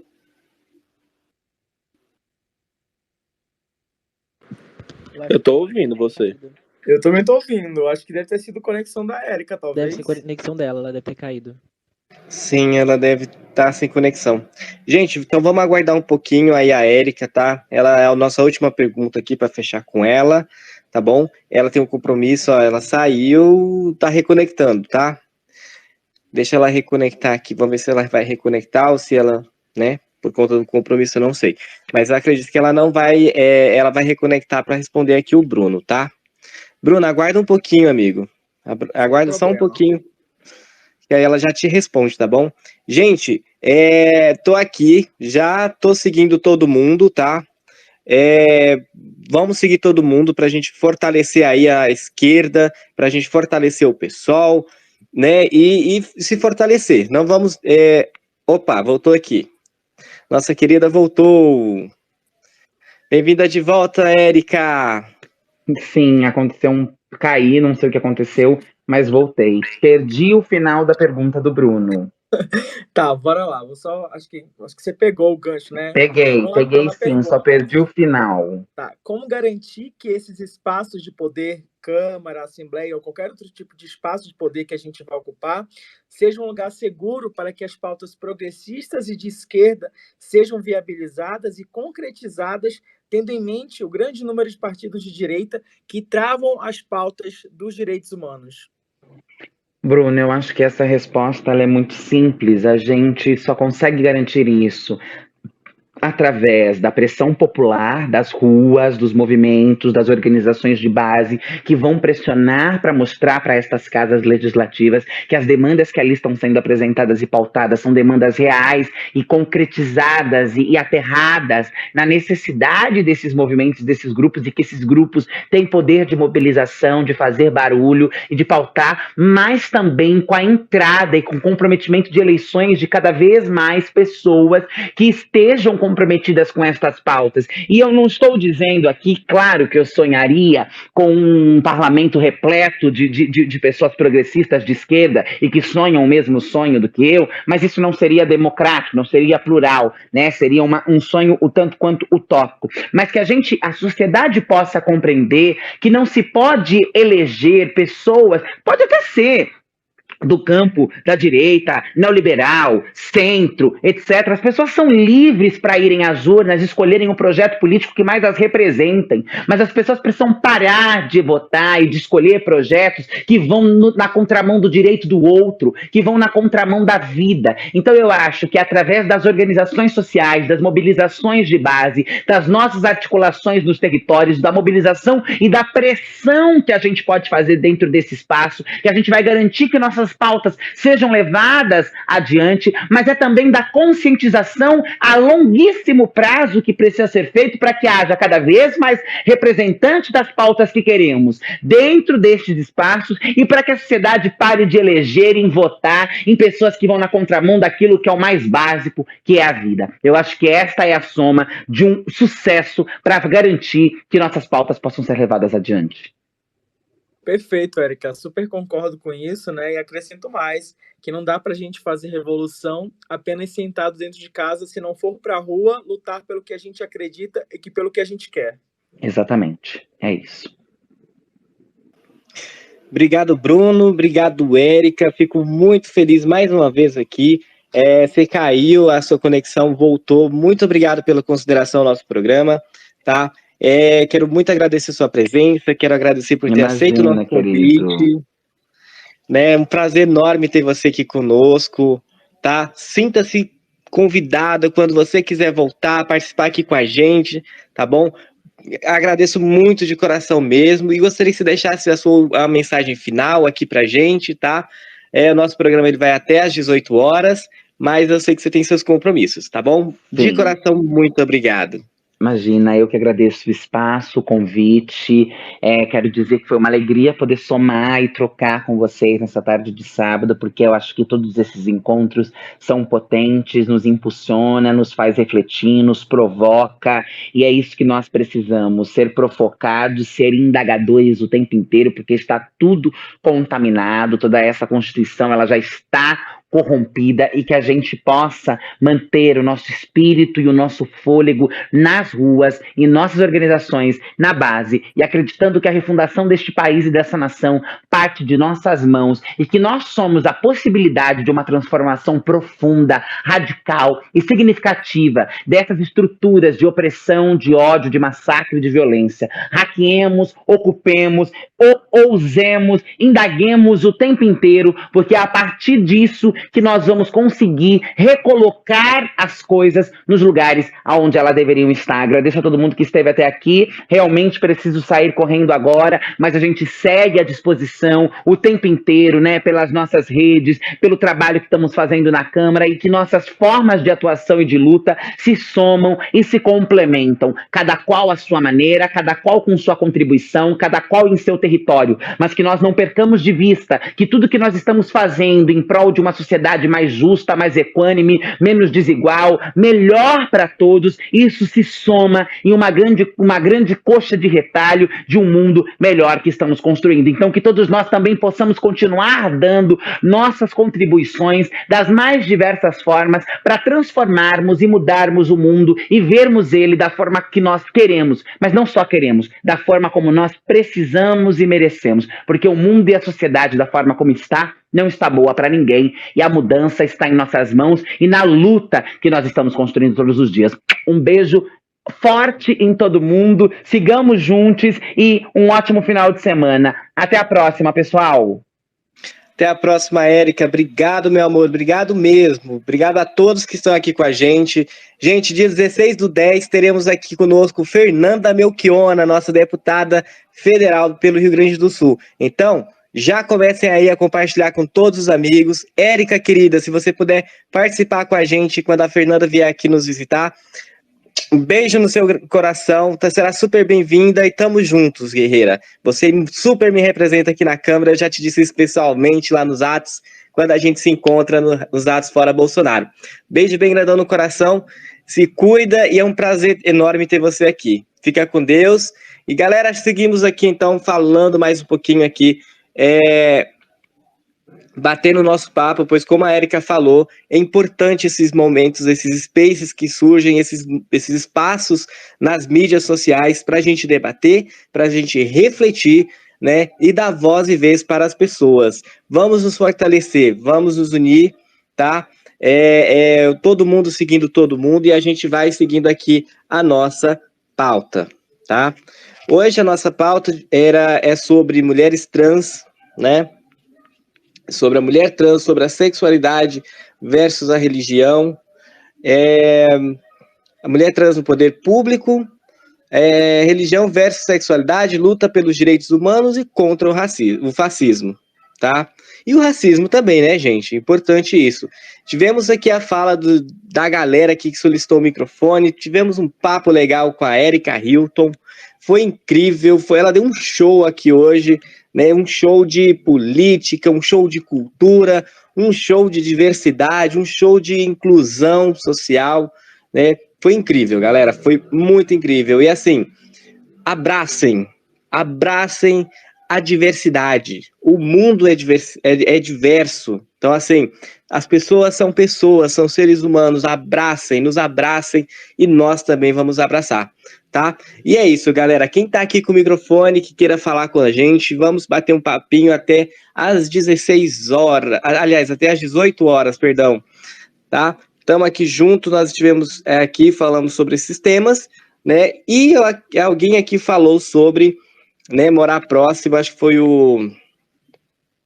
Deixa eu ver, acho que foi o Bruno, que falou que morava próximo ali ao padre Júlio Lancelotti, né? Quem foi que falou, gente? Eu acho que foi o Bruno ou foi o bolsofóbico que falou que mora próximo ali ao Padre Júlio. Como que tá indo lá a situação dos moradores de rua lá com o Padre Júlio? Eu gostaria de falar com essa pessoa. Se puder solicitar o microfone aqui, galera, solicite. Vamos falar um pouquinho sobre isso. Ah, foi o Ronaldo. Foi o Ronaldo que falou, gente. Tá liberado aí. Ronaldo, conta aqui um pouquinho pra gente como que tá sendo essa batalha, essa luta aí do Padre Júlio, você que mora próximo a ele ali no centro da capital.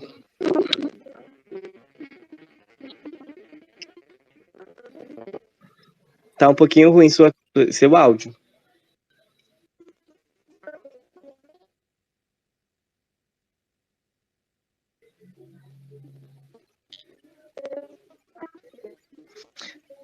Ronaldo, sai e entra novamente para ver se melhora o seu áudio.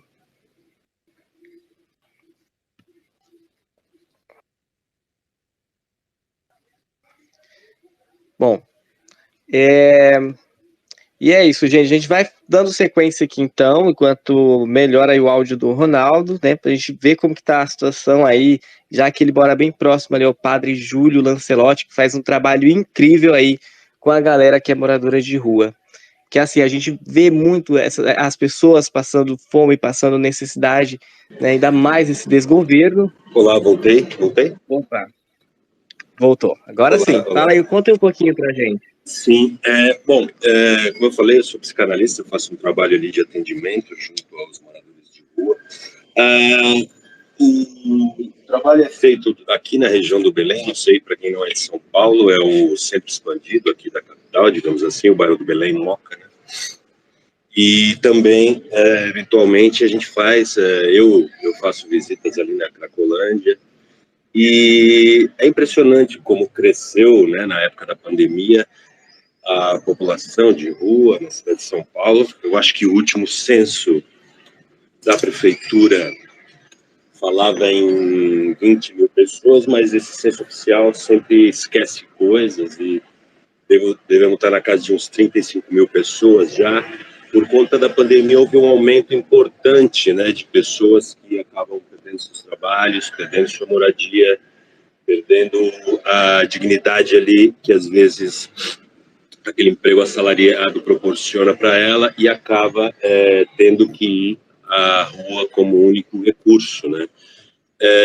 Como a Érica falou antes, foi uma fala importante,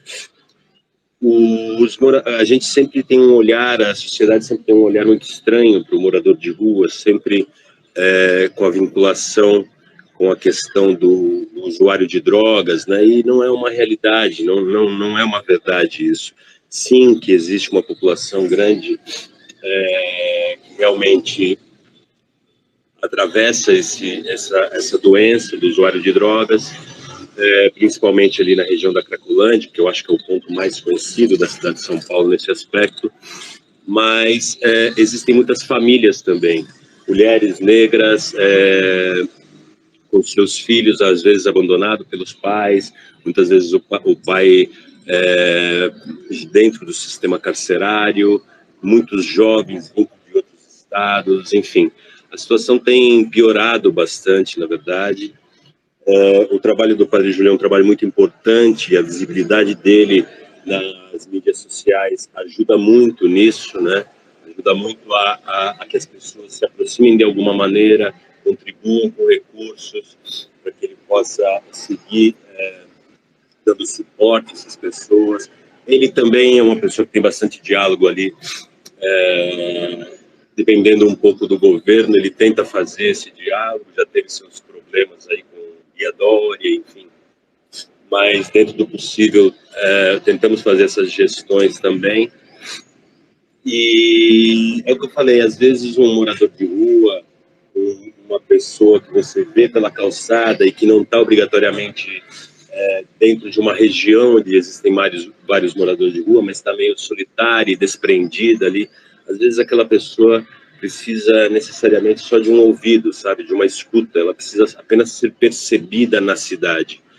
e muitas vezes isso, por preconceito, medo também, o que é entendível, a gente acaba fazendo como a grande maioria, ignorando, né? Ignorando e deixando essa pessoa nessa situação de exclusão e invisibilidade, que vai, nesse caso, além do próprio poder público, né? Ela acaba sendo ignorada. Imagina em época de pandemia, eu lembro de um caso muito marcante para mim, onde no começo da pandemia, nos primeiros meses, eu cruzei com uma pessoa, um morador de rua, e ele veio me perguntar por que todo mundo estava usando máscara.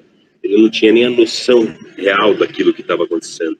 Eu acho que é um pouco essa escuta individual e necessária de cada um de nós, de perder 5 minutos ali com uma pessoa e se interessar por ela, dar um lugar para ela, uma visibilidade para ela no nosso bairro, que seja. Obrigado, Ronaldo. É sempre bom a gente ouvir um pouco da convivência, da realidade que a gente tem aqui em São Paulo, né? E esse trabalho que o padre Júlio Lancelotti, mano, é como eu sempre reposto a postagem dele. Ele é um cara, ele é um anjo que veio para a Terra para ajudar o próximo. Ele é um exemplo, né? Para muitas pessoas. Ele acolhe, ele abraça, ele vai, mesmo ele já sendo um senhor, né, já tendo uma certa idade, ele corre mais riscos, inclusive por conta da pandemia, né? Ele está aí no grupo de risco, né? Mas ainda assim ele vai lá, se protege e vai ajudar essas pessoas. É um trabalho incrível, um trabalho magnífico, o trabalho do Padre Júlio. E eu gostaria aqui de falar um pouquinho com a Vicky novamente, porque como a gente teve aí, né, o centenário do nosso querido Paulo Freire, ele que é o patrono da educação no Brasil. Inclusive, eu participei de um curso, Paulo Freire, acho que uns 2 meses atrás, né? Foi incrível o curso que eu fiz sobre a metodologia do Paulo Freire.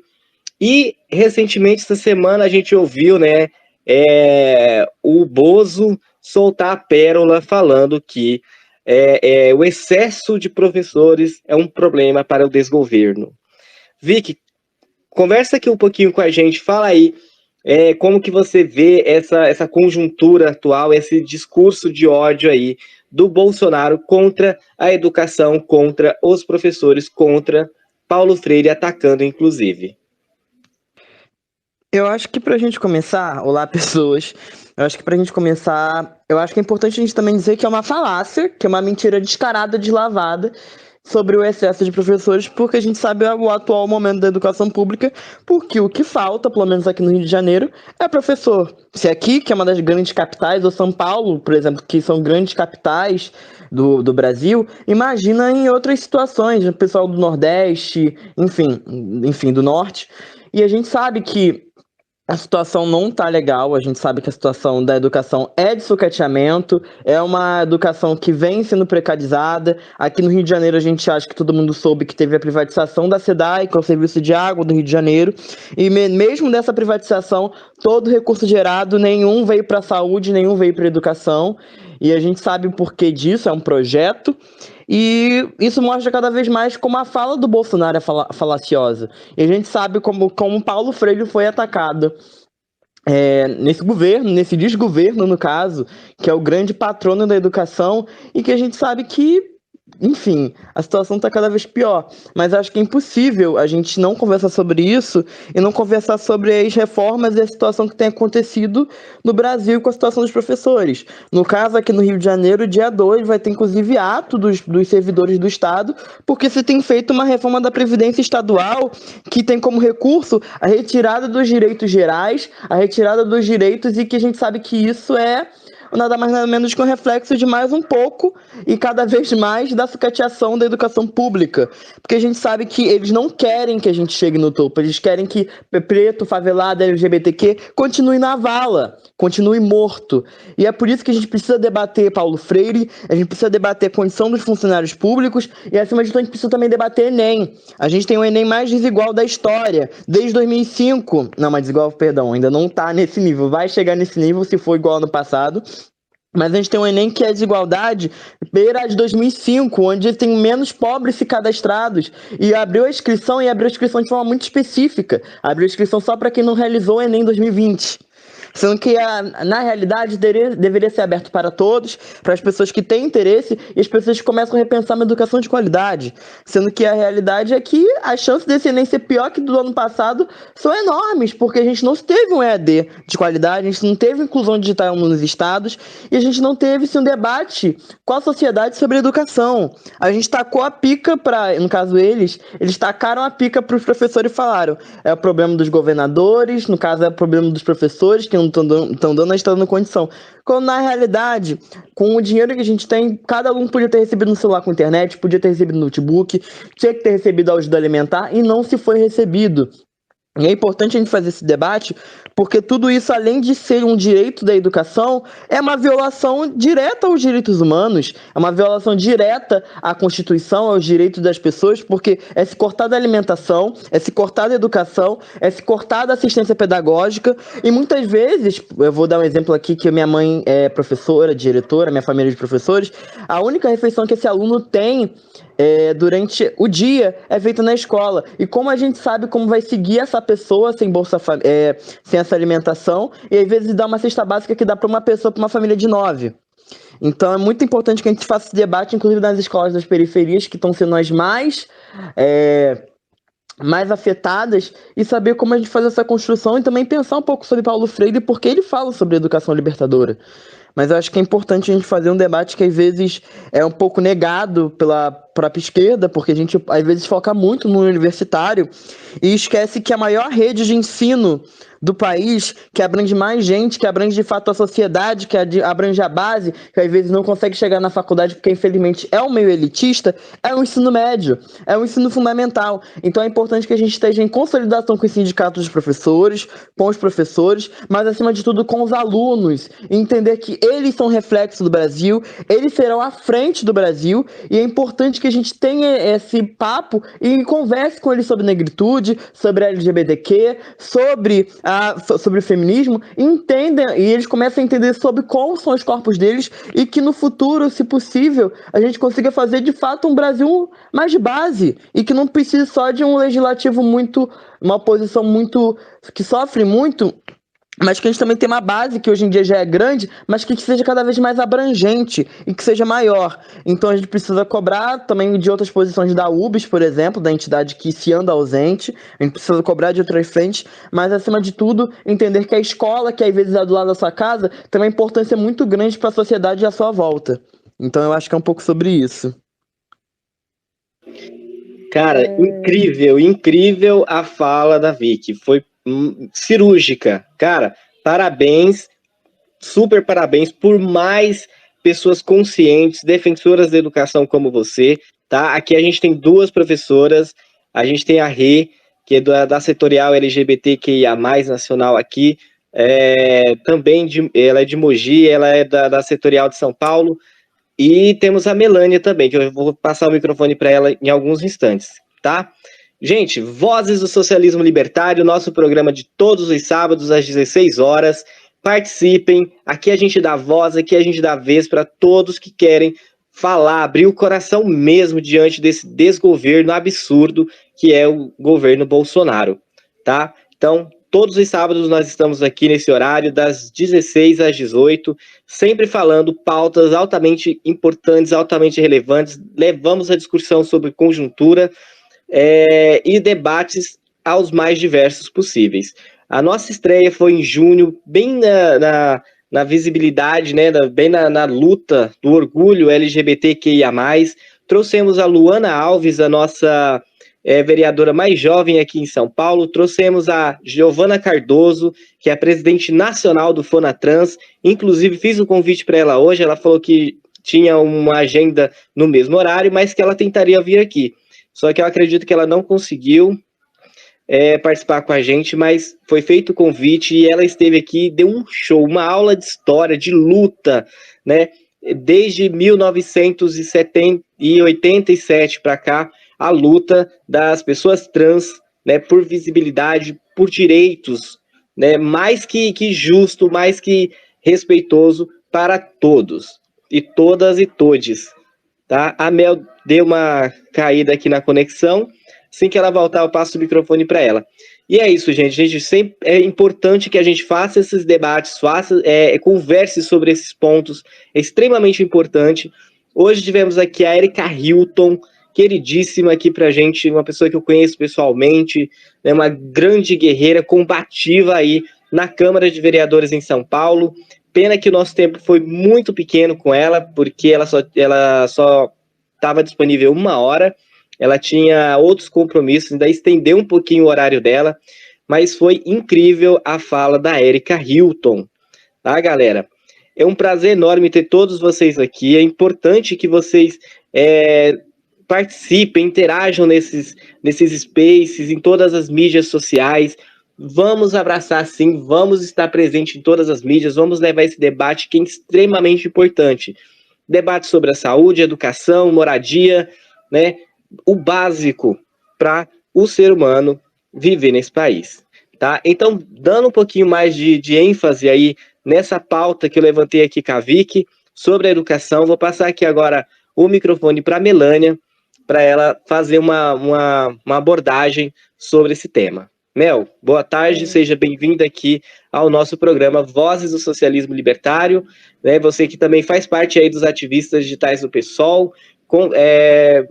Abre o coração, mulher. Fala aí o que você vai falar pra gente. Obrigado, galera. Obrigado pela oportunidade. Drico, eu estava comentando um instante, porque para mim parecia que você tinha caído. Aí eu acabei perguntando ao grupo se estavam ouvindo. Sobre a fala do Ronaldo, né, que ele falou sobre o padre Júlio Lancelotti. O que eu tenho a comentar é que o padre Júlio Lancelotti, ele é um exemplo nacional. E uma das coisas que me chama a atenção é o fato dele não ser sectarista. Ele coloca que a prática é o amor. Eu admiro e tenho acompanhado e sempre falo desta pessoa que eu citarei, que é o Sheik Rodrigo Jalu. Ele é brasileiro, ele é muçulmano e ele é sheik xiita. E ele faz junto com o padre Júlio Lancelotti naquela região um trabalho. Inclusive o padre, ele abre espaço para o sheik dentro da igreja para expor o que há de igual na verdade, na palavra revelada, tanto da Bíblia, tanto do Alcorão. Então, para vocês verem, a abrangência do trabalho do padre é aquém de distribuir alimentação para o corpo. Ele também faz um trabalho de distribuir alimentação para a alma, para o conhecimento, para o espírito. Isso, para mim, não tem preço. Sobre a educação, uma das coisas que me deixa mais pavorosa é que nós, professores, e vocês também devem saber que existem os livros escolares, que são da PNLD. E esse ano, os livros da PNLD, eles sofreram uma interferência que se chama Mães do Agro. São mulheres que são mulheres do bem, mulheres de família de bem, senhoras de família. Eu sei que eu estou mudando o tom da voz, porque isso é hipócrita.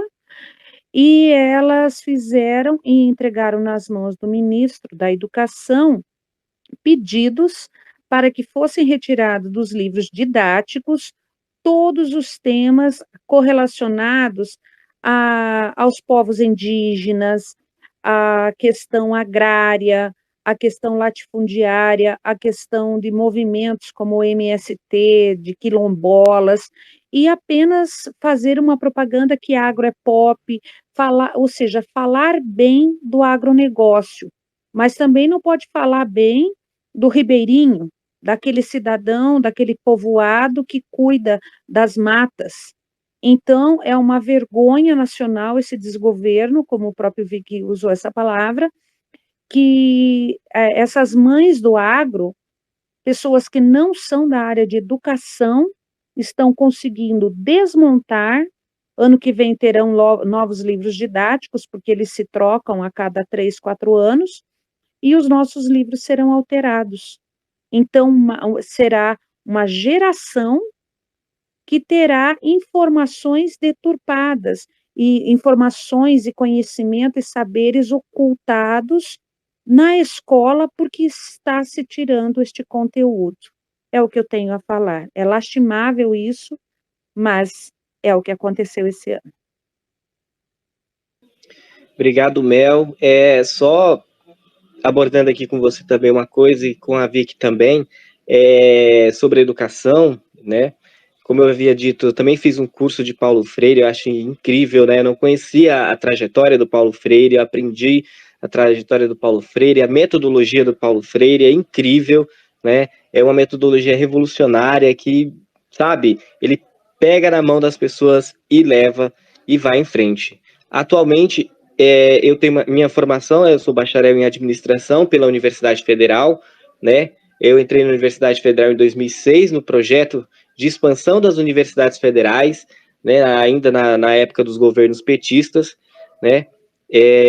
Quando o Fernando Haddad era o ministro da Educação, Lula era o presidente, e foi muito grandioso, né? Quando eles trouxeram as cotas raciais e mostraram para as pessoas que as pessoas negras, elas precisam, sim, serem lembradas, elas precisam, sim, dessas cotas, não pelo fato delas serem negras, pelo simples fato de serem negras e tal, mas por respeito à dignidade, né, às pessoas negras, tá? Por quê? Porque nós temos muito, nós devemos muito às pessoas negras, aos indígenas, inclusive também, porque aos indígenas, porque nós não descobrimos o Brasil, nós invadimos o Brasil, né? Porque o Brasil já tinha habitantes, eram os índios. Na verdade, eram habitantes, né? Porque eles achavam que tinham chegado nas Índias, e aí nomenclaturaram os povos como índios, né? Não menosprezando, ao contrário, porque eles são os povos originários, né? Mas trazendo essa pauta para cá é importantíssimo, né? E nós devemos muito, muito, sabe o que é muito? Aos povos negros que vieram escravos para o Brasil, para hoje ter um bando de fascista, né, dizendo que os negros estão tirando vagas nas universidades dos brancos. Isso é uma burrice, isso é um elitismo muito grande, né, propagada pela extrema-direita, pela direita cheirosa. Infelizmente, nós é que devemos muito aos negros, devemos muito. Hoje somos o que somos graças aos negros, mas ainda assim, hoje eu estava vendo uma postagem de um cara branco, careca, xingando Deus e o mundo, porque tinha uma mulher negra, né, e o filho dela tinha feito algo lá de bom, e o cara simplesmente achou ruim porque ele era negro. Começou a xingar, pegou a chinela para dar na cara dessa mulher. Gente, um absurdo. Depois eu coloco aqui para vocês verem, um absurdo. E nós somos o que somos, devemos aos povos originários, aos indígenas, que hoje estão na luta em Brasília, né, por conta desse absurdo que é o marco temporal, né? Então, todo o meu respeito, toda a minha solidariedade aos povos originários, povos indígenas, né, toda a minha solidariedade às pessoas negras que devem ser abraçadas, acolhidas, assim como nós, pessoas LGBTQIA+, porque nós sabemos, sofremos na pele, sabemos o que cada uma tem de legado, tem da sua história, tá? Hoje, eu, Drico, sou professor de cursinho popular, eu dou aula em 3 cursinhos populares, dou aula de matemática, história e redação, né? E cursinhos populares é incrível, eu dou aula desde quando eu estava na universidade, né, como acadêmico. Hoje eu sou pós-graduado em R2 em matemática, né, e faço esse trabalho aí para ajudar esses jovens, igual a Vicky falou, que é o espelho do Brasil, que é a frente do Brasil, que é o nosso futuro, a não se deixarem serem massa de manobra, como aconteceu em 2018, né? Deixarem-se ser enganadas por fake news, né? E uma coisa bem simples que poderiam ter sido feita é ter feito uma busca sobre o histórico de cada um daqueles candidatos, que foi uma coisa que eu fiz. Quando o presidente Lula foi preso político, né, por conta do golpe da Lava Jato, eu fui traçando o perfil de cada candidato, e o perfil mais podre que eu encontrei foi o Bolsonaro, né? Por conta dele, eu me movimentei ainda mais na minha militância, precisava me organizar em algum partido e acabei me filiando ao PSOL. Com muito orgulho, estou aqui contando essa história para vocês e estamos juntos. Vamos continuar nessa luta pela educação, pela saúde, por moradia, tá? E é isso. Gostaria de ouvir também um pouquinho a Regina sobre essa questão da educação, que é extremamente importante, que foi abordada também pela nossa querida Érica Hilton, que veio aqui hoje com a gente, esteve com a gente, né? E lembrando a vocês que dia 16 de outubro, tá? Mas até lá vai ter programa, tá, gente? Todos os sábados tem programa. Mas no dia 16 de outubro a gente vai trazer a nossa deputada federal pelo Rio Grande do Sul, Fernanda Melchiona. Então, já estou dando spoiler aqui para vocês já irem se agendando, já irem se organizando, que eu vou trazer a Fernanda Melchiona, tá? Já está tudo certo com ela. Era para ter sido dia 2, mas aí no início dessa semana foi decidido que o dia 2 vai ser um ato contra o Bolsonaro, né? O nosso ato 2/10. Então, coincidiu as agendas, e aí a gente teve que remarcar para o dia 16, tá? Gostaria de ouvir um pouquinho a Regina, que ela também é professora, para falar um pouquinho para a gente aqui esse debate sobre educação. Rê, o microfone com você. Oi, boa tarde, pessoal. Estão ouvindo? Oi? Estão ouvindo? Alô? Estamos te ouvindo. Tá, é que esse microfone aqui não está muito bom. Então, eu queria começar sobre a educação, até pegando uma rabeira aí na fala da Érica Hilton, que ela falou sobre o nome social, né, nas escolas, né? Primeiro que existem decretos, e na rede estadual também existe, né, do respeito ao nome social. O que acontece é que, lógico que para uma pessoa trans mudar o nome dentro da escola, precisa, antes de 18 anos, precisa de autorização dos pais, né? Mesmo em cartório, etc. Agora, dentro das escolas, o que acontece, a resistência, vamos dizer assim, porque o decreto existe, mas aí teria que fazer uma formação permanente dos professores, né? E funcionários, os servidores em geral, sobre a questão do nome social. Porque tem muitos professores que se recusam porque eles poderiam, na chamada do aluno, aqueles que chamam pelo nome, que tem professores que chamam pelo número, né? Colocar o nome social do aluno ou da aluna, né? Enfim, ou se não for não binária, enfim, respeitar esse nome social. Então, o que acontece é que, devido a essa campanha massiva que teve aí do governo Bolsonaro, né, e dos seus seguidores aí com a questão da ideologia de gênero, isso acabou dificultando mais o trabalho nas escolas, porque muitas escolas sofreram pressão para que esse trabalho não fosse feito. E não só aqui na cidade de São Paulo, que teve até uma luta na Câmara Municipal, porque para a gente incluir essa palavra no Plano Municipal de Educação, teve várias mobilizações na época que a gente teve que fazer para manter, aliás, que incorporasse a orientação sexual, identidade de gênero e gênero no Plano Municipal da Prefeitura de São Paulo. E acabamos perdendo esse debate, né? Só o Torinho Véspero foi favorável e a bancada do PT, enfim, não teve votos suficientes. E esse debate se espalhou pelo Brasil. Suzano, a cidade de Suzano, aqui no Alto Tietê, também teve esse debate da escola sem partido. Agora, recentemente, Mogi das Cruzes aprovou a Frente Parlamentar Cristã em defesa da família. Apesar da gente ter feito mobilizações aqui na região, a gente não conseguiu reverter, né?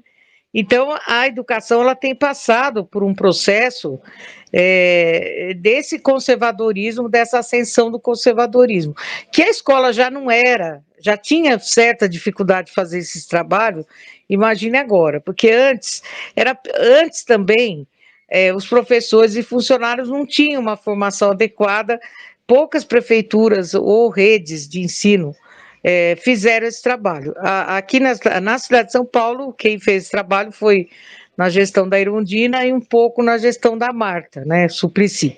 Só que na gestão da Marta Suplicy e do Haddad, eram cursos fora do horário de trabalho, aí o servidor não ia, né? Quer dizer, se eu obrigar um professor que já está trabalhando 8 horas por dia e ele ir para uma formação fora do horário de trabalho dele, ele não ia.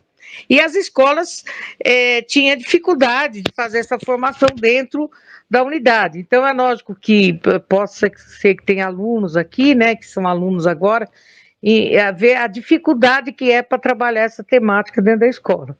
Eu mesmo fui professora de ciência há anos e anos. Na verdade, eu enfrentei, assim, as barreiras, entre aspas, né? Porque eu tinha uma certa autonomia na época porque eu trabalhei muito no final da ditadura militar. Então, eu trabalhei de 87 até 2000 e pouco, né? 2013. Mas eu estou falando assim, eu peguei o final da ditadura militar e eu enfrentava o debate, né? Eu não tinha medo, eu fazia esse debate de orientação sexual dentro das escolas, né? Dentro da minha aula. Era difícil ter um projeto que a escola abarcasse como um todo. Algumas vezes eu consegui, outras vezes não, né? E também, dentro dessa temática da sexualidade, havia muito investimento da sexualidade sanitária, né? O que é sexualidade sanitária? Trabalhar a reprodução, a questão da gravidez na adolescência, enfim, métodos anticoncepcionais, na época era DST, agora é IST, né? Enfim, então o debate mesmo de orientação sexual e identidade de gênero era pouco feito nas escolas, até porque as escolas também não têm psicólogos, né, para fazer essas parcerias com os professores, né, que seria importante ter um psicólogo trabalhando na educação, que é uma reivindicação antiga dos psicólogos, né, para que esse processo acontecesse. Mas eu só queria lembrar que a educação brasileira também, ela passou por vários processos, desde a exclusão lá de 1920, 1930, até ter a luta pela escola pública, para que todos entrassem para a escola pública, né? A luta de Florestan Fernandes, de vários outros que aí no início aí do século XX fizeram para ter o direito à educação, demorou muito. E mesmo quando houve esse direito à educação no Brasil, que aí começou por volta dos anos 70, final dos anos 60, os anos 70, quando houve a ampliação do acesso às escolas públicas, porque até então as escolas, até os anos 50, 40, eram poucos que tinham acesso à escola pública. Se quisesse estudar, tinha que pagar a escola ou tinha as escolas confessionais, religiosas, né, que também de uma certa forma, eram pagas porque precisava de contribuição. Então, a partir dos anos 70, a escola começa a ter um acesso permanência maior. E toda essa luta veio de vários educadores, né, que fizeram a história na educação, até o Darcy Ribeiro, antes deles, teve vários, né, que todos tiveram uma importância muito grande em defesa da escola pública, né? Até o Florestan Fernandes, enfim. Todos eles fizeram esse espaço da defesa da escola pública para todos. Nos anos 70, a gente tem um acesso às escolas públicas maior, mas é aquela coisa, o governo militar, ele construía escola, porque eles queriam um aluno que apertasse o botão e não quebrasse a máquina. Então, não precisaria uma educação com uma qualidade tão ampla e nem que também ele entendesse por que ele faz aquele trabalho, né? Para que serve aquele trabalho que ele vai fazer. Enfim, então tinha que formar trabalhadores que apertasse o botão e não quebrasse a máquina, que era a necessidade da indústria na época, né? De torneiros mecânicos, né? O aumento da industrialização de automóveis, enfim. E essa expansão fez com que a educação também se transformasse com uma visão mais tecnicista. Aí vem a Lei 5692, de 1971, até chegar na Constituição de 88, que aí com o fim da ditadura militar, a educação ela começa a ter um outro modelo, né? Com a Constituição de 88, que também foi resultado aí de luta de vários setores, inclusive da educação. Lembrando que nessa luta, o Florestan Fernandes foi um dos defensores que verba pública era só para a escola pública, né? E não passou, na Constituição passou verba pública para a escola pública e para as escolas confessionais. Também lembrando que Florestan Fernandes defendeu o voto facultativo, mas passou o voto obrigatório. Por quê? Porque na época havia uma preocupação das elites brasileiras de o Lula ser eleito, porque o PT já era um partido importante, né?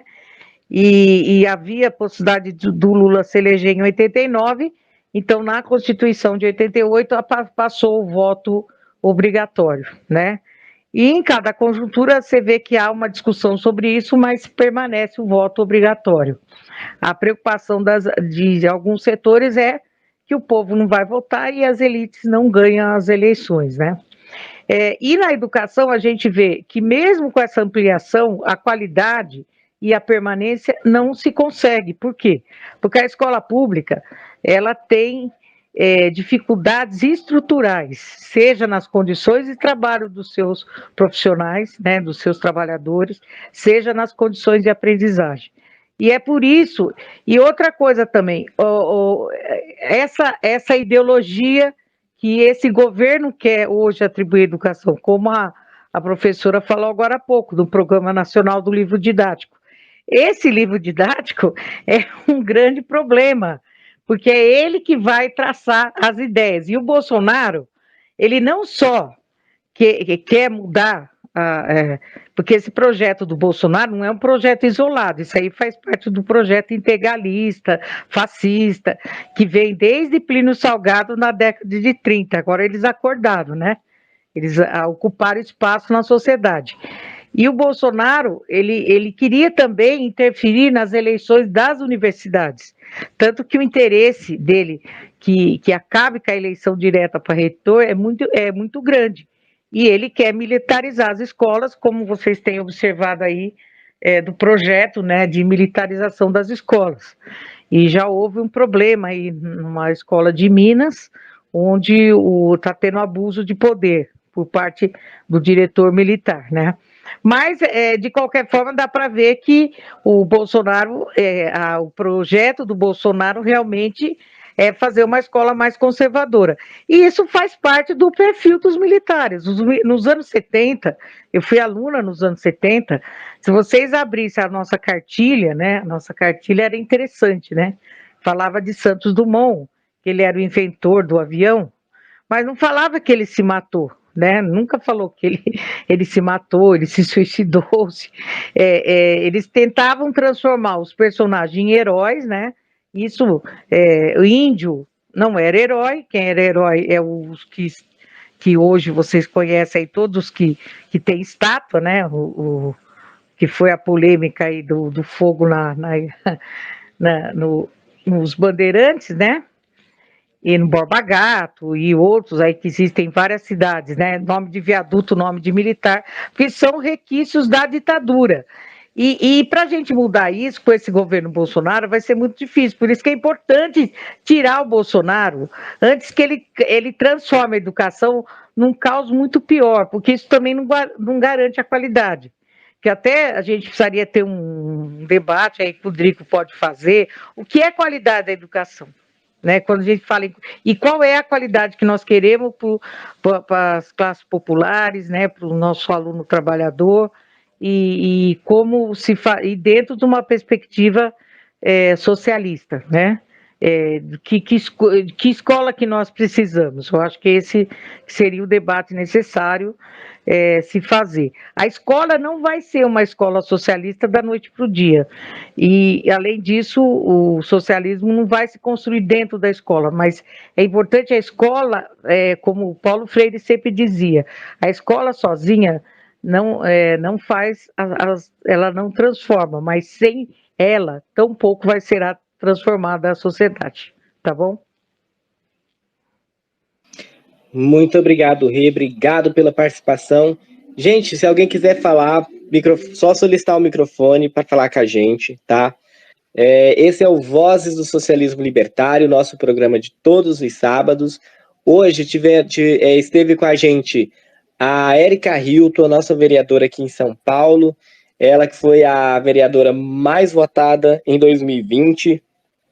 Falamos sobre vários temas aqui, ela deu um show, sabe, de políticas públicas para pessoas trans, ela deu um show sobre religiosidade versus